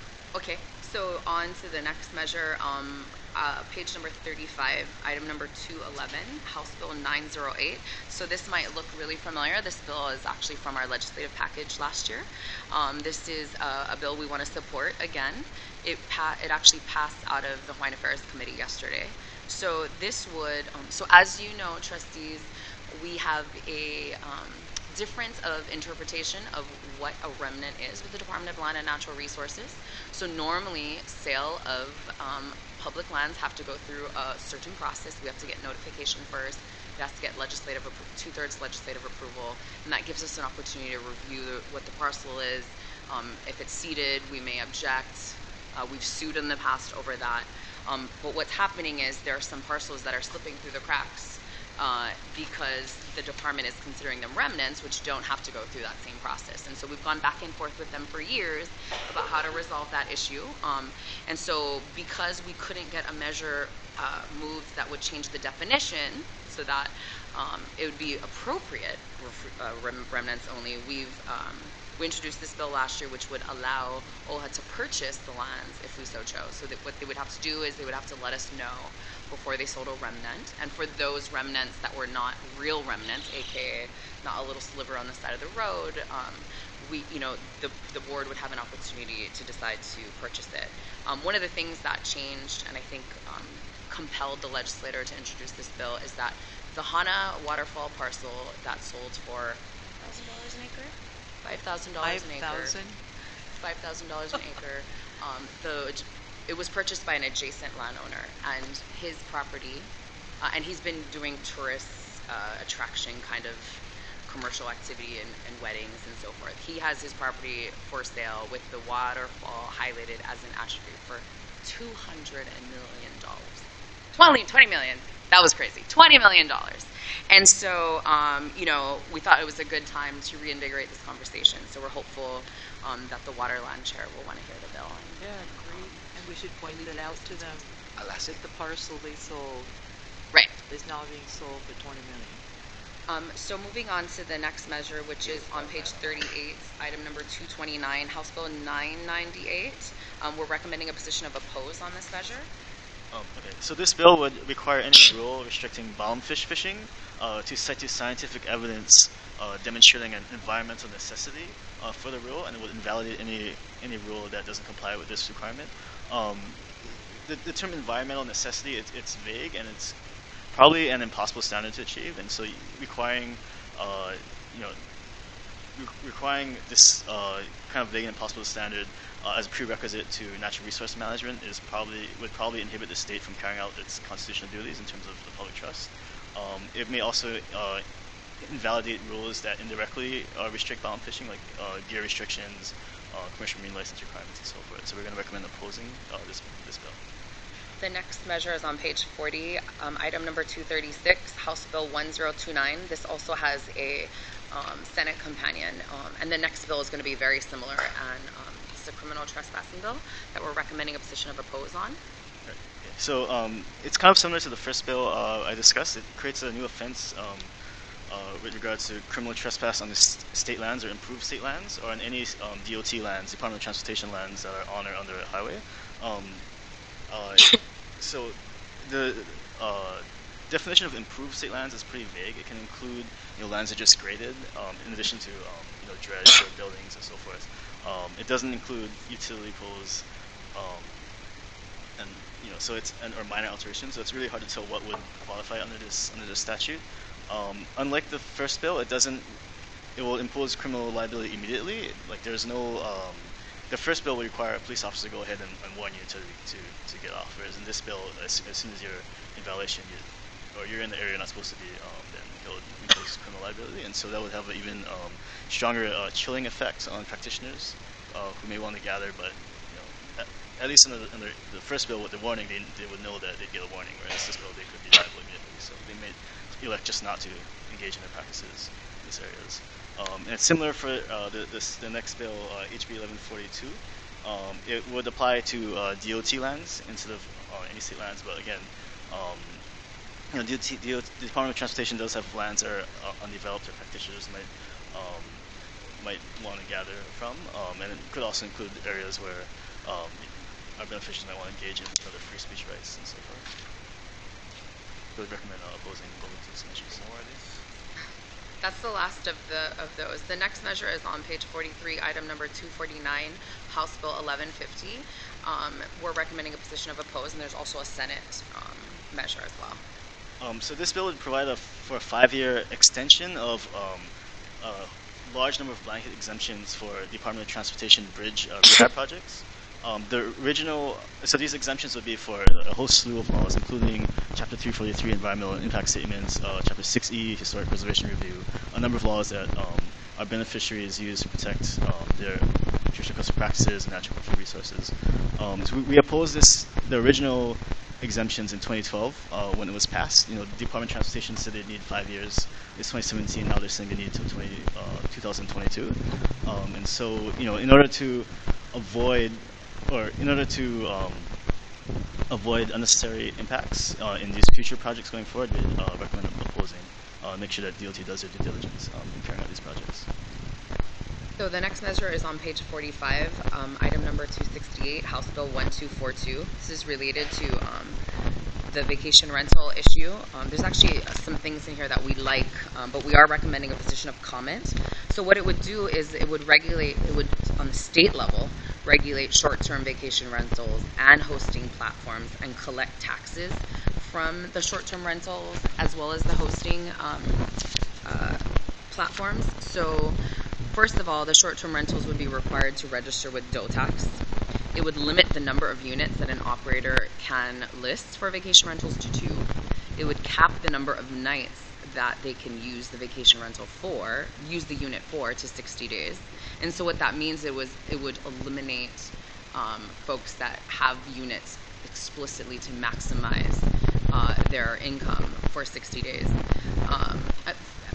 For every day, to 60 days. It would require the hosting sites to remove advertisements that do not comply with state laws and allow the counties to fine the hosting sites.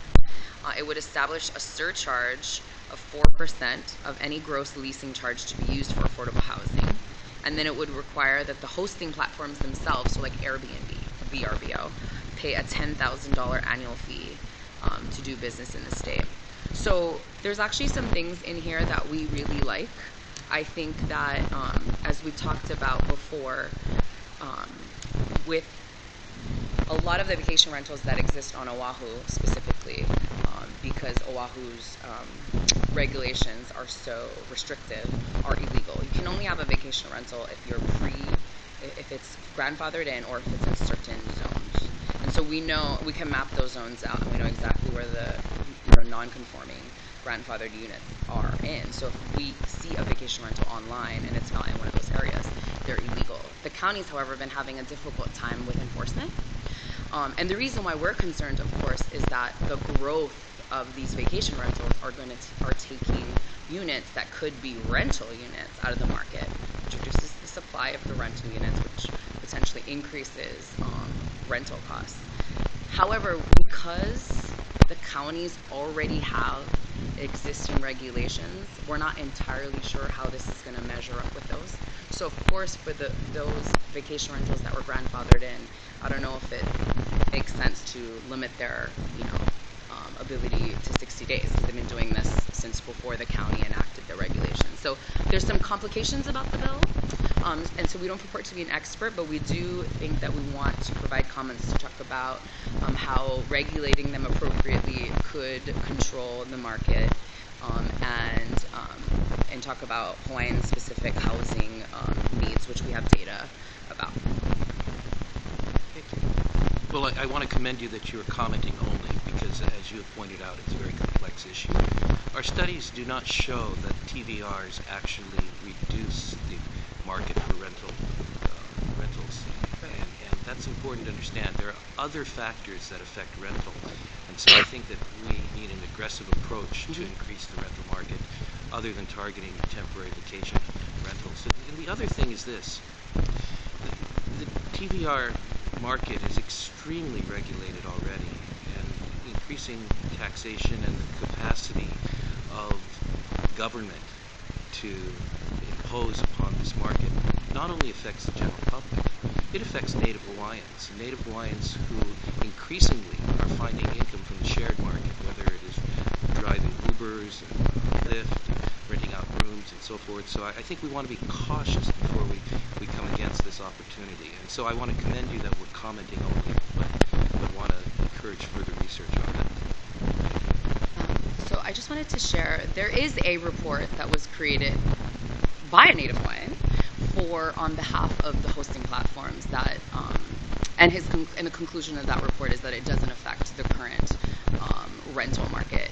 I think our primary concern is that it's growing, the market, and so even if there's not an impact now, which I'm not sure I agree with, even if there's not an impact now, if it's not regulated, there may be. We do have data related to the number of units in the different counties, and the OHA was a contributor to the housing website. Yes, Chair and trustees, I can share some data from the Hawaii Housing Planning Study. This is a 5-year study that is requested by HUD, funded by all the counties. OHA historically funded that survey. We stopped funding it in 2006, so we did not fund the 2011 survey nor the 2014 update, but we funded the 2016 one. This was done by a cooperative purchase agreement between OHA, all the counties, HUD, DHS. So a big technical report and HHFDC regarding the housing demand. So what they're looking at is not what the Airbnb study looked at, which is the number of housing units we have and the number used as vacation rentals. It was looking at what is the demand for housing and then how many units are already being used as seasonal units. And it found that 9% of our housing supply is used for seasonal units. Does that mean those are units advertised on Airbnb? We cannot make that exact conclusion, but particularly for the counties, it's some alarming data. I think Kauai was 13%. I'm sorry, I don't have the data exactly right in front of me, but it was between 13 and 15%, and I think Maui was similar as well, showing that 13 to 15% of those units are off market and cannot be used as rental units anymore. Those are seasonal units to be used for people who may own their vacation rental home and they may or may not be renting those on Airbnb. So that's the data that we are concerned about, and we also have data from our research on who does receive rental income. So who receives income because they have a unit that they rent, and it is not Native Hawaiians. Native Hawaiians disproportionately do not receive rental income. So we know that people who are renting out units are not Native Hawaiian. Well, that would be because we are a smaller portion of the population at large. We want to factor that into that. The research, the data I got from research was even less. It wasn't even compared to population data. It was like actually very, very small number of Native Hawaiians receive income, or I should say report receiving income. And then the housing planning study data also showed that actually 5 times Native Hawaiian households than the state average have a family member or a community member who is hidden homeless living with them. So not receiving rental income because they just let people live in their house or whatever. Thank you. Okay. Perhaps we should refer the report to all trustees so they can review it. Thank you. Available on HHFDC's website. So can you drop me an email for a link? Okay. Thank you. Thank you. So the next item is on page 48, item number 279. We're almost finished. We're getting very close. For real? House Bill 1297. This is relating to Hawaiian sovereignty. So basically what this does is it amends Chapter 27, which is related to state functions and responsibilities, to articulate that the state would support or supports a Native Hawaiian governing entity chosen by the Hawaiian community, which is consistent with federal and state law. I'm not entirely sure what the impetus of the measure is. I think Representative Mizuno is basically supportive of Native Hawaiian self-determination. We're recommending support with amendments to recommend language from the UN TRIP that recognizes the right of indigenous peoples to self-determination. So it's a pretty moderate recommended amendment. So the next item is on page 49, item number 285, House Bill 1317. This is a Hawaii Credit Creation Pilot Program. I wanted to bring this to the trustees' attention because we've spoken so much in the past about payday loans.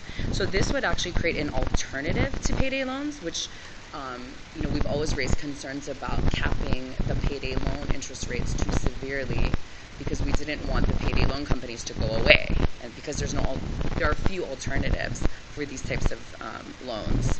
So what this measure would do is it would have more safeguards for the borrower than traditional payday loans. It would provide an opportunity to establish credit through short-term loans, and it would set a maximum interest rate. So it's a pilot program to see if the viability of these types of businesses, I guess, to open. So we would recommend a position of support for that measure. I have a question on this. Is this, these payday loans, are they private companies? So this would be yes. So generally payday loans are private companies. What we've talked about in the past is that they're predatory in nature. Yes. That's the allegations, right? Right. And so some of the concerns of policymakers is that by reducing their ability to be profitable, we will discourage them from being in the market, but there's still a demand from people to use them. And so what this would do is it would create a pilot, so it would be an alternative to payday loans in DCCA, to see it, one, to help people who need short-term loans, help them build their credit, but it would to me, I think the significance of the pilot, it would show if they could be affordable and not charge as high rates as the current payday loan businesses do. Okay, if this is a pilot, what institution are they going to place this pilot program in? The Department of Commerce and Consumer Affairs. So it would be a government program? Yes. This pilot would be a government. Okay, as long as it's program. a government program. Yes. Because, yeah, these pay loans are actually restricted in and around Indian nations because the Indians have found that these people actually use the poor people, right? And they charge high interest, right? And it's like going to a loan shark. So it's a bad business. You have to regulate. The next measure is on page 50, item number 292, House Bill 1331. It also has a Senate companion. This is a measure introduced by the Kauai County. We've supported this exact measure in the past. It's a clarification in statute that I guess Kauai County has had a challenge in enforcing, this is the enforcement problem for vacation rentals. So they have a regulatory scheme, as every county does, but they, as a result of a court case, they need clarification about their ability to regulate vacation rentals so that they can more appropriately enforce the laws that they have. And so we are recommending a position of support to allow them to close that loophole. And this is, again, exactly the same measure that they introduced last year. The next measure is on page 53, item number 308, House Bill 1385. We're recommending a position of oppose. This would eliminate the ability to do contested cases on applications for renewable energy projects, a pretty broad list of renewable energy projects that could have environmental and practitioner implications, including geothermal, methane, biogas, hydroelectric, biofuel, solar, wind, etc. It would continue to allow contested cases by an applicant if that person has rights, duties, if it's an applicant, or if a person has rights, duties, or privileges as required by the state constitution. And so one would think that this would cover Native Hawaiian traditional and customary practices, and the courts have made it quite clear that Hawaiians, for the purposes of protecting their traditional and customary rights, have due process property laws. However, in practice, we see what we know to be requests by authentic practitioners constantly declined by the boards and commissions. And so we think that it would be bad for them to not allow contested cases for these types of projects. You look at the environmental problems that could occur, you just never know. And a contested case isn't about stopping a project. It's about gathering information, being able to cross-examine other people's witnesses. And as we know, OHA and our practitioners have used that process to protect our interests. And so we're recommending that we oppose that measure. The next item is on page 54, item 313, House Bill 1411. Again, this one has a Senate companion. This would exempt public land dispositions from a contested case. So this would apply to leases, lease extensions, consents to subleases, or any other disposition of lands. And of course, we're recommending oppose. I think this is targeted at things like the Mauna Kea leases, at things like the East Maui watershed land leases, and it's, I think an attempt to quell our practitioners that we need to protect our interests. So we're recommending a position of oppose on that. The next measure is on page 54, House Bill 1443, item number 317. So there's actually 4 bills related to airport corporations and airport authorities that are substantially similar. So basically what this would do is it would establish Hawaii Airport Corporation or Authority as a body politic corporate and as a quote-unquote subdivision, which is language that's usually used for counties, to assume responsibilities for the airports. So I think what's happening is there is an interest by policymakers, and actually this was a bill, one of the last bills that the late Senator Kahele had introduced last year, to do a better job of managing our airport facilities. Our primary concern is that the subdivision language makes it unclear to us, it's not super clear that general state laws would be applicable. I don't think that's their intention necessarily.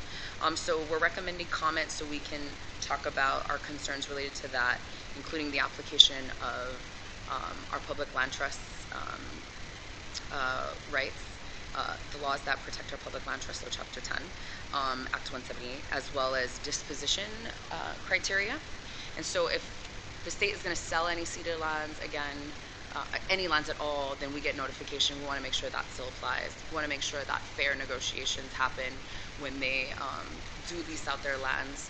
Of course, generally that's a good thing, but of course we have a particular interest in that because we think that those revenues are subject to OHA's pro rata share, and so we want them to use good practice, which is now found in Chapter 171. 2/3, I believe, is ceded of the airport lands. Right, a substantial amount. So, but it's not all, but it's 2/3. Right. It's enough. Right.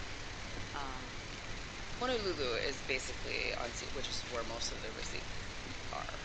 Yeah, well, we still have to go back for that portion because it's another long story. It would take 2 days to go through it. Right. So we're not opposing it. We're just raising those concerns. And actually the AG had raised concerns about that language and them making sure they were attached to another state agency and so forth. So,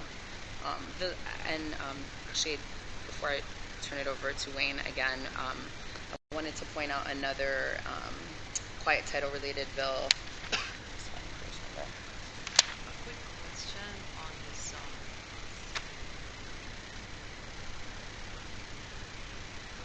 Because it hasn't been resolved.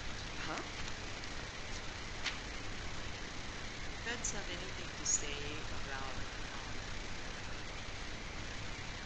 relative to the feds have they on all airports under this limit. Would they be able to comment on I don't know what the federal oversight is with regards to the practices generally of managing our airports. To speak to the issue of our public land trust receipts, even though federal law, it's been interpreted that federal law prohibits the state from transferring revenues directly from the airport fund to OHA, in support and furtherance of our right to a pro rata share of the public land trust. Even though it's been interpreted that federal law prohibits that transfer, it doesn't alleviate the state's responsibility to provide us with those revenues. And so when Inouye passed the law that has been interpreted to prohibit that transfer. He specifically said that this doesn't alleviate the state's responsibility.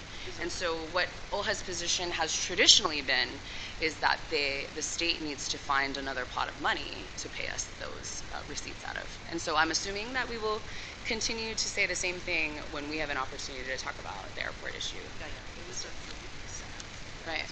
But it was only on the fact that we were paid out of airport revenues, these public Right, revenues, right. and benefits that, it's their revenues. The fact that our land is not really mentioned in that is our land. And so other states where Indians own the land or airports land, there is a separate agreement. So it's not to say that we can't visit that. I don't know if this administration, the board, may not be the time. Right. But does this also apply to the 2/3 vote that has to happen in the House and the Senate before city lands can be sold? So actually, that's the concern we're going to raise. So I don't think their intention is to not comply with the laws we just talked about. I think their intention is to streamline, do a better job of managing the airports. In the process of doing that, they've suggested that the authority and the corporation be a subdivision. Legally, that term has only been used to apply to counties, which general state laws don't apply to. So Act 178 arguably doesn't apply to the counties. We'll leave that for another day after we resolve all the other issues. You know, the disposition provision that you mentioned doesn't appear to apply to counties. So that's really what our concern is. And so it's not clear is the legal answer to your question. We should find clarity there. Right, absolutely, and that's our intention. Okay, so moving on to the other quiet title bill, it's page 55, item number 319. This is a measure introduced by Representative Keohakalole in response to the quiet title issues. We like the idea of it. We're going to work with him to get better information about how it would work. It would require Kuleana land owners to, if a quiet title claim, if a quiet title action is being done on a Kuleana land, it would require that 51% or more of the interest holders bring the claim. And so the gist is a small itty-bitty landowner couldn't bring forward a quiet title claim.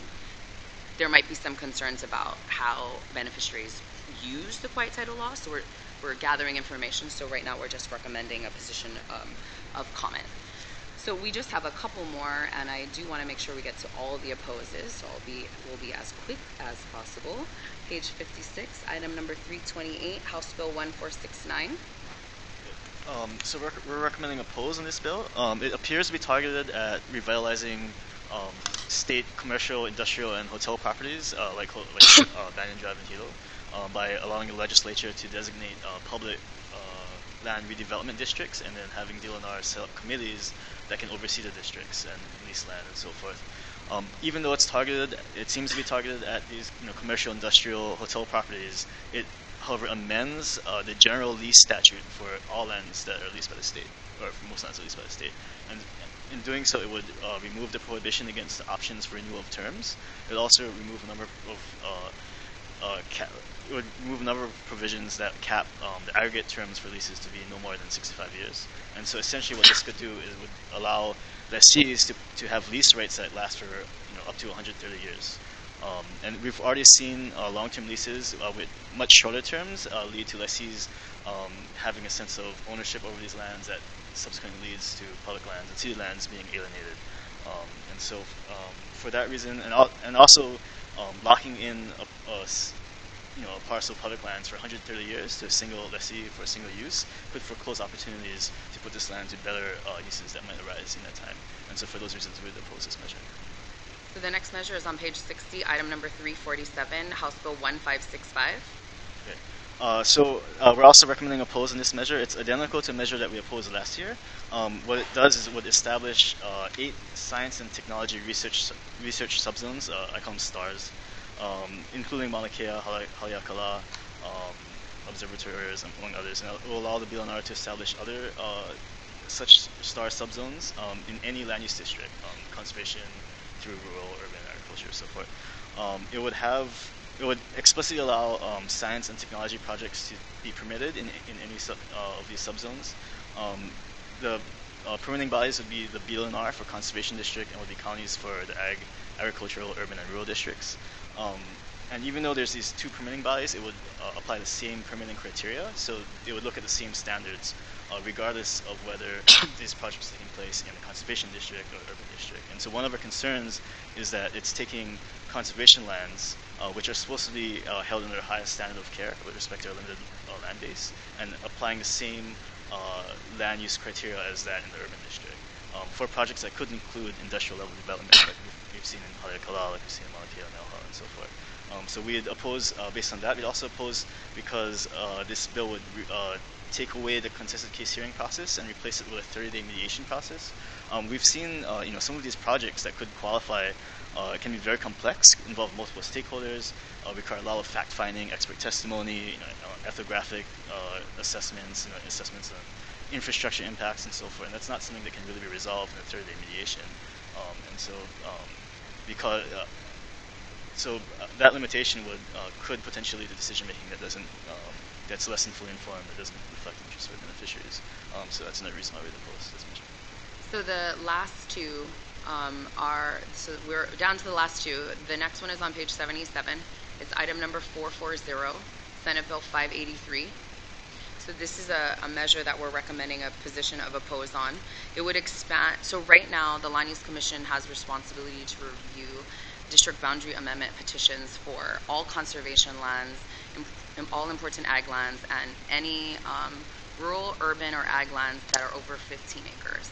This would expand that to 100 acres, so which means that parcels between 15 and 100 acres would be decided outside of the Land Use Commission process. It would be decided by the county.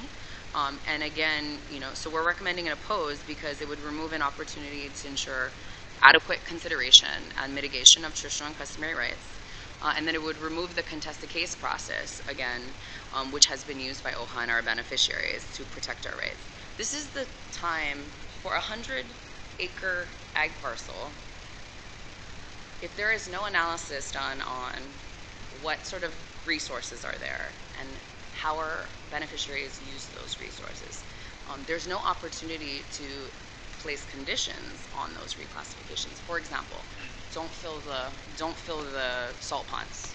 It is a condition that they could put on there, and has been in Kona, for example. And so we're recommending a position of oppose on this. And then the last one is on page 78, item number 442,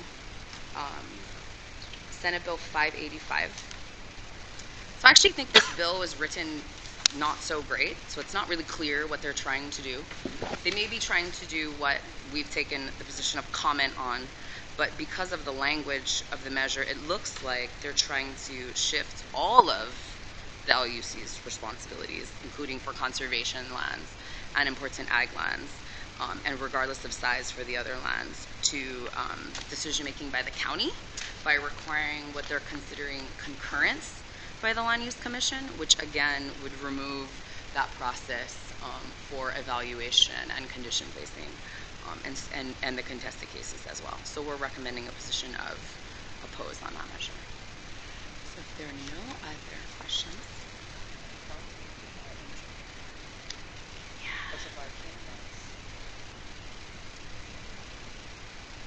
I apologize, I didn't get my hand up fast enough. Two items before. Okay. Number 347. Item number 347? Yes, item 347, which is HB 1565. Okay.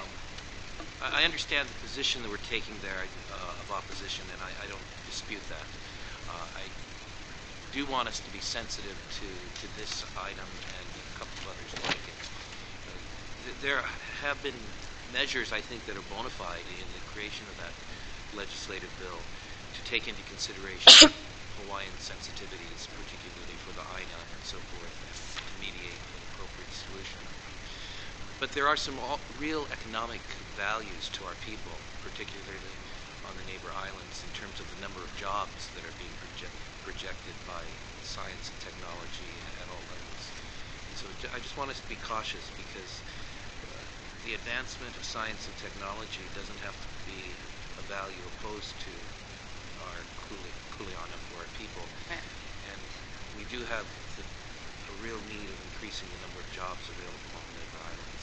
That's just my caution about. We'll make sure, Trustee, that when we write our testimony, that we're focused exclusively on process and procedure, and not on the idea of science and technology and economic activity. Thank you. Was there another? Did you So, say but you we're had still two? opposing that, right? Yes. Yes, okay, great. If there are no other questions from trustees, we are done. The other one, is the two before or the two before? 167 and 207 is the ones that's bifurcated. The couple of them here we didn't discuss. Right. Is this an appropriate time to Yes. mention some items? Yes. Item number 320, HB 1453. HB 1453, it imposes a $20 per guest tax on users of transient accommodation for the purposes of funding conservation efforts. Absolutely, we need to support conservation efforts, but this is dealing with a mechanism, and that's adding the $20 per guest tax on users of transient accommodations, and it has a ripple effect on all people in Hawaii in terms of greater taxes, greater control over this growing market sector and so forth.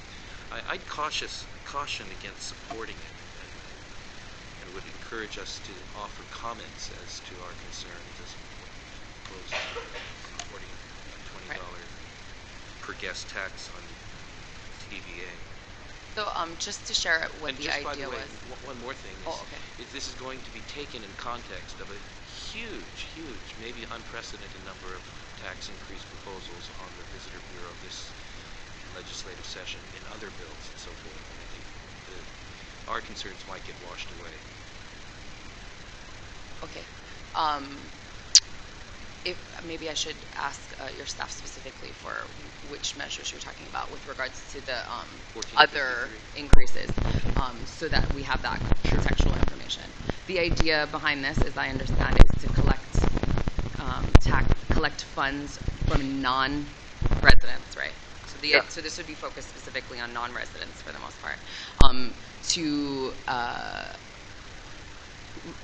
maintain the resources that they come here for.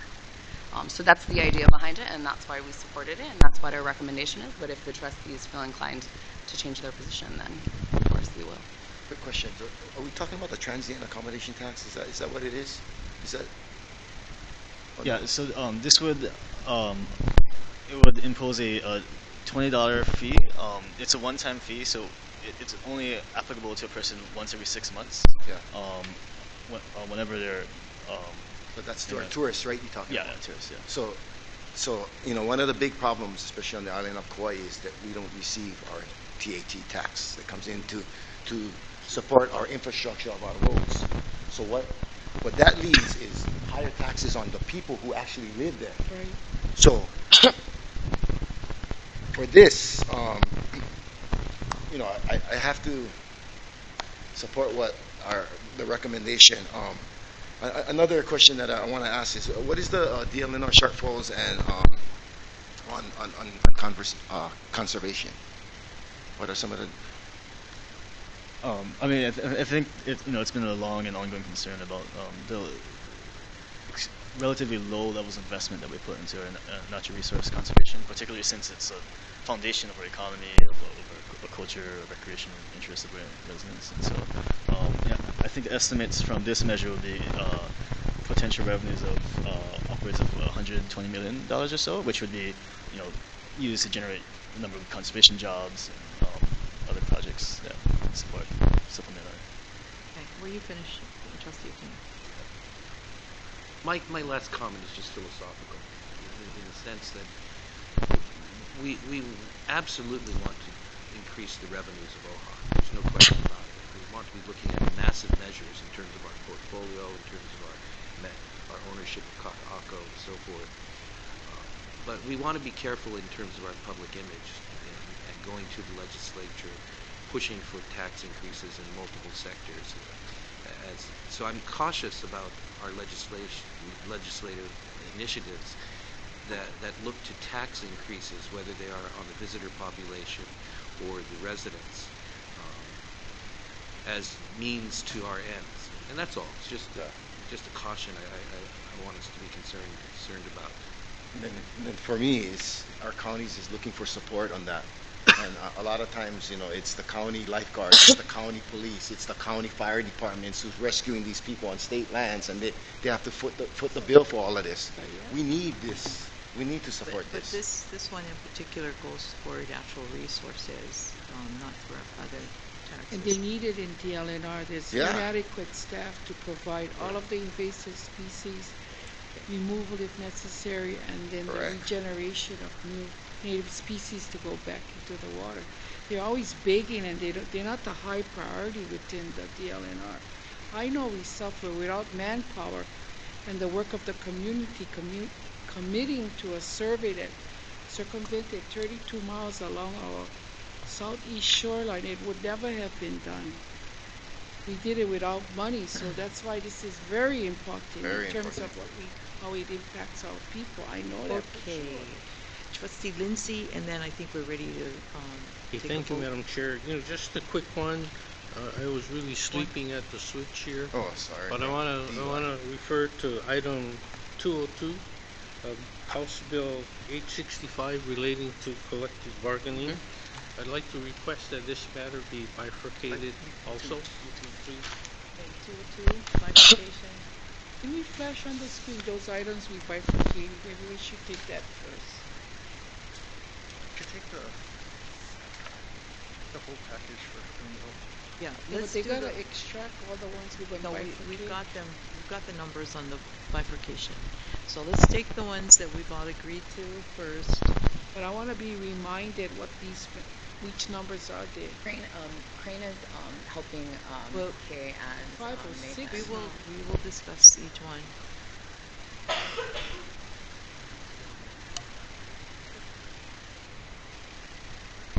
He was sleeping in the back. I seen him now.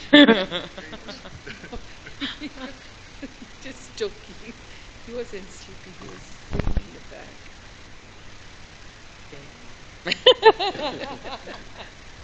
Crane, you're the best, Crane. So I told your boss, how come you never take BAE this time? Okay, done? Okay, so let us take the main matrix first. Okay, can I get a motion, John? Madam Chair, I can move to approve administration's recommendations on new bills, items 1 through 558, omitting items 167, HB 698, 202, HB 865, 207, HB 893, and 424, SB 435, and add HB 1095 as support on the OHA legislative matrix dated February 1st, 2017 as amended. Do I get a second? Okay, it's moved by Trustee Wahe, second by Trustee Hulu Lindsay. Okay, roll call vote. Yeah, I want to look at 424. Which one is 424?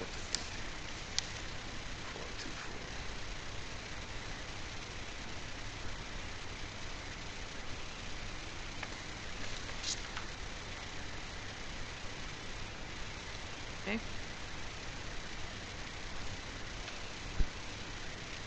So this is for all of them except for 167, 202, 207, 424, and 1095. I'm in support. Yes. Okay. Aye. Aye. Kanalua. Yes. Yes. You enter already. I. I'm going to bifurcate. Okay. Let's go to the bifurcation.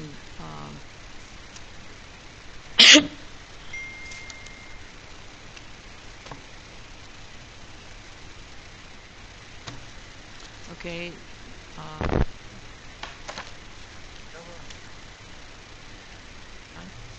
Madam Chair, I'd like to move to approve administration's recommendation on new bill item 167 as support on the OHA legislative matrix dated February 1st, 2017 as amended. Second. Oh, so this is the recommendation, right? Yes. The recommendation It's is a recommendation. to support, yes. Yeah, okay. Okay, roll call. Second was Michelle. Yes. Support, yes. Ole.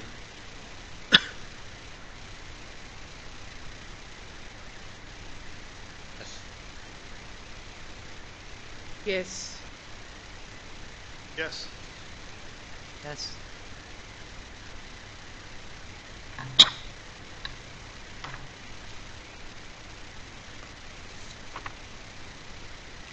Madam Chair, I'd like to move to approve administration's recommendations on new bill item Bill number 202. 202, not 207. 207.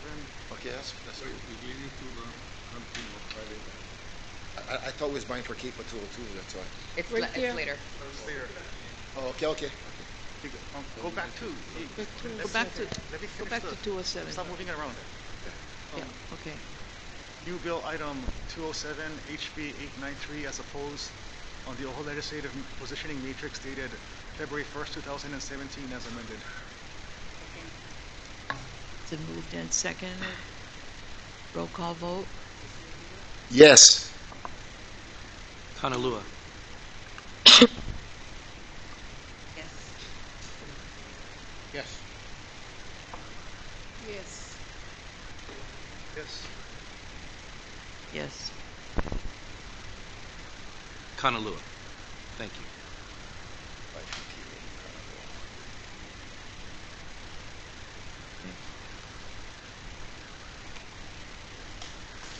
Madam Chair, I'd like to move to approve administration's recommendation on new bill item 424 SB 435 as opposed on the OHA legislative positioning matrix dated February 1st, 2017 as amended. Is there a second? Second. 424.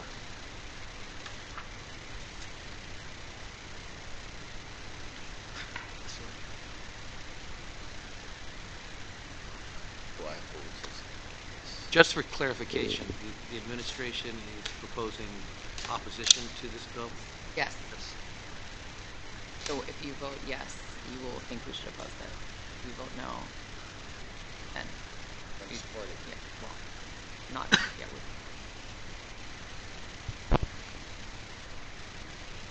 Is there, yes. I just want to share that none of us trustees introduced this bill. But about 2 years ago, a group of senators were in a social area and talking stories, basically. And this subject matter came up, that our structure here at OHA was not protecting the trustees. And that person, that senator said that we should be structured like, let's say, a corporation, since we have a CEO. And in a corporation structure, the board of trustees, the normal thing is to have the CFO, the attorney, and the CEO and COO report to the board. But that was like 2 years ago. And then just recently, they didn't introduce it, but they brought it up again.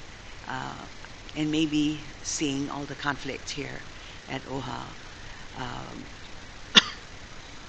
When I approached the senator, they had already introduced this bill.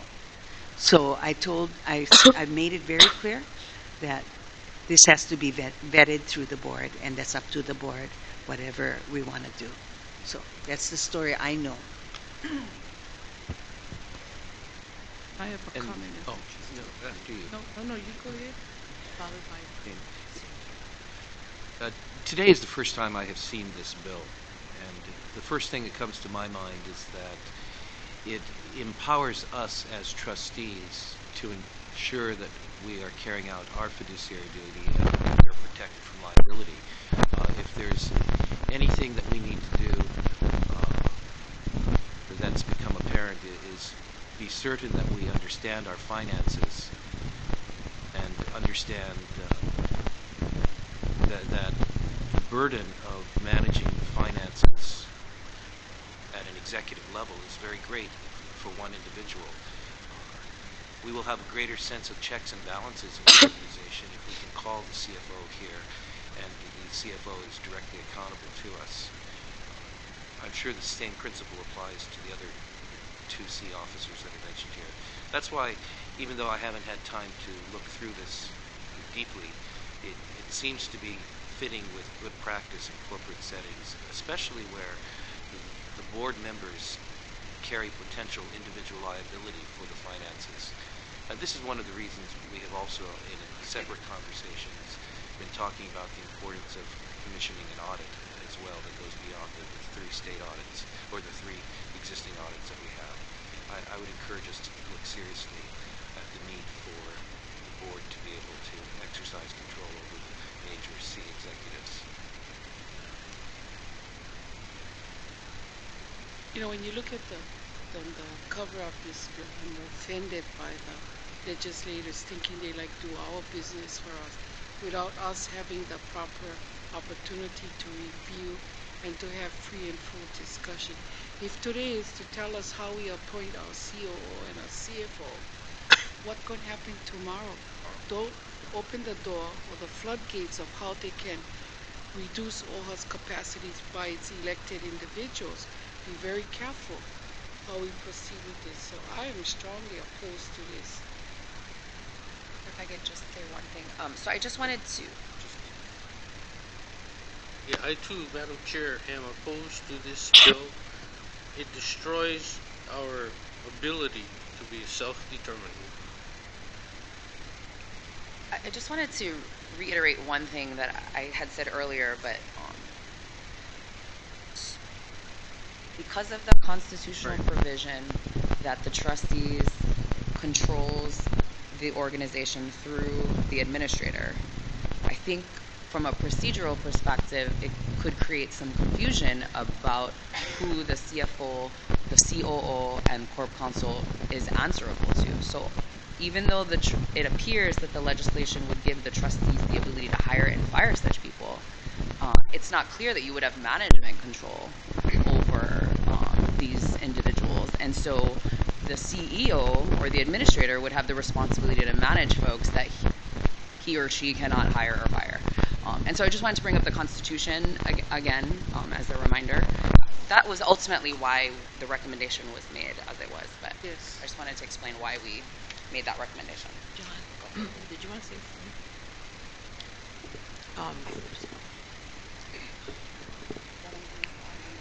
I just constitutionally wise, we are still under Chapter 10. We are mandated by Chapter 10. Chapter 10 still says we have an administrator, not a CEO. Right. And yes, it also says that we hire the administrator and the staff comes under him. It's been pointed out to us several times now that when we changed the structure to this concept of line of business, we paid a lot of money to get this new concept. I guess it was 7 years ago, and we tried it. It's been very confusing for everybody, and it's caused a lot of confusion, and it hasn't been the most productive way to carry out our duties as trustees. So, I'm glad that this motion is bifurcated because I am going to support it. I know it'll probably be voted down, but I think something has to change, and I think the legislators recognize that, you see, when we changed our policy The board was supposed to try to get the legislature to amend Chapter 10, but that never happened. And when conversations took place at the legislature, this is during the time Mr. Namu was the head of OHA, it was suggested that we not try, because once you go in to amend Chapter 10, a lot of things can happen in there, and they can amend other things that you don't want to have amended. Therefore, Chapter 10 was never amended to reflect the new concept that OHA had devised for itself. But constitutionally, what we have done in-house does not match up with state law. And if state law was to dictate what we have done in-house in policy would not stand up against state law. I just say that. And so I think it's a good thing that this came up. It has to be discussed at some point or other, because now more than ever, it's being discussed that OHA should return to Chapter 10. That said, let's move on and take a vote here. Comment. Yes, go ahead. Yeah, I'm going to vote Honolulu on this because I would agree with Trustee Robert Lindsay and Trustee Machado that it should be OHA that determines its policies and bylaws, and this interferes with that mechanism. On the other hand, I do believe in the spirit of the bill that the CEO serves at the pleasure the spirit of it, that we should be in conformity with HRS Chapter 10. And so it's not a clear-cut yay or nay for me on this, because there are values that are good for us, supported by this measure, but we already have the means with which to reconform our own policies to HRS, and I would encourage us to do that. And that will be the spirit in which I vote Honolulu on this. Okay. Yeah. Ready for a roll call vote? I strongly support to oppose it, so yes. Honolulu? Honolulu. Yes. Yes. Yes. No. Honolulu? Honolulu.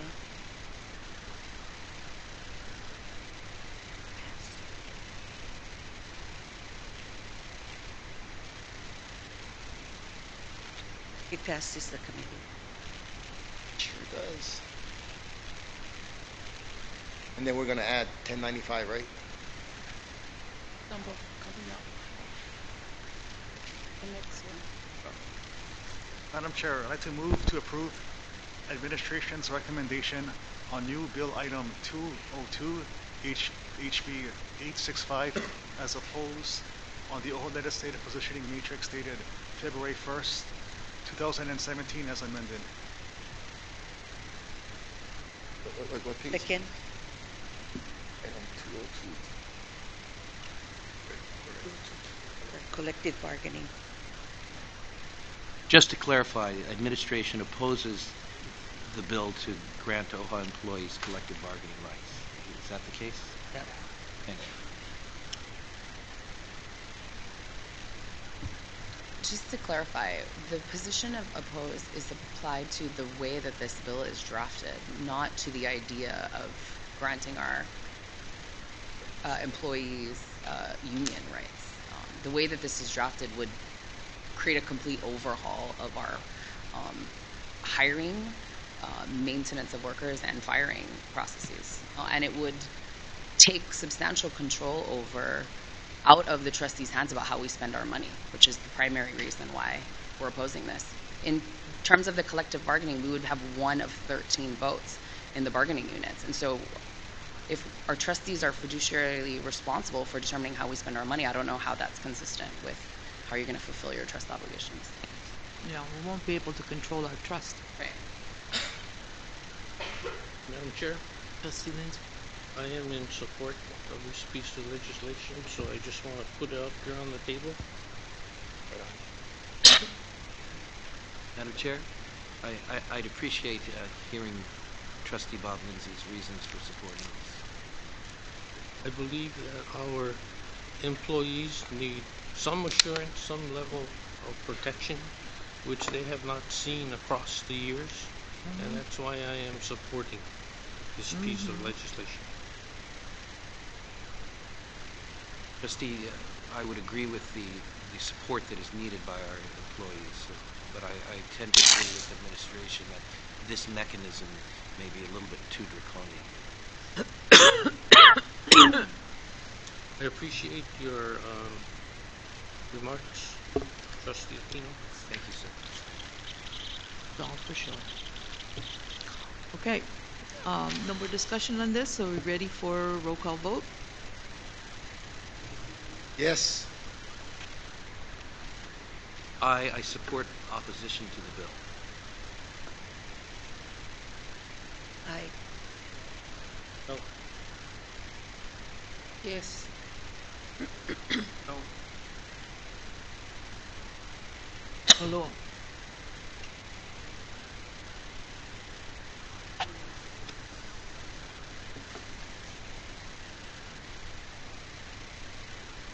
Motion doesn't. Clarification? Who's the third one? 1, 2, right? That four, The three of us. four no votes. No.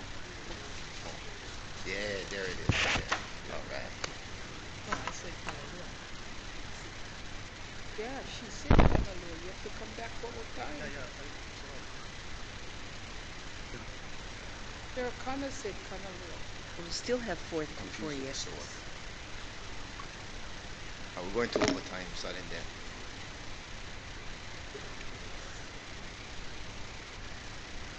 Well, I support I really support the staff having a union because the trustees have let them down. These trustees have not done a good job for employees.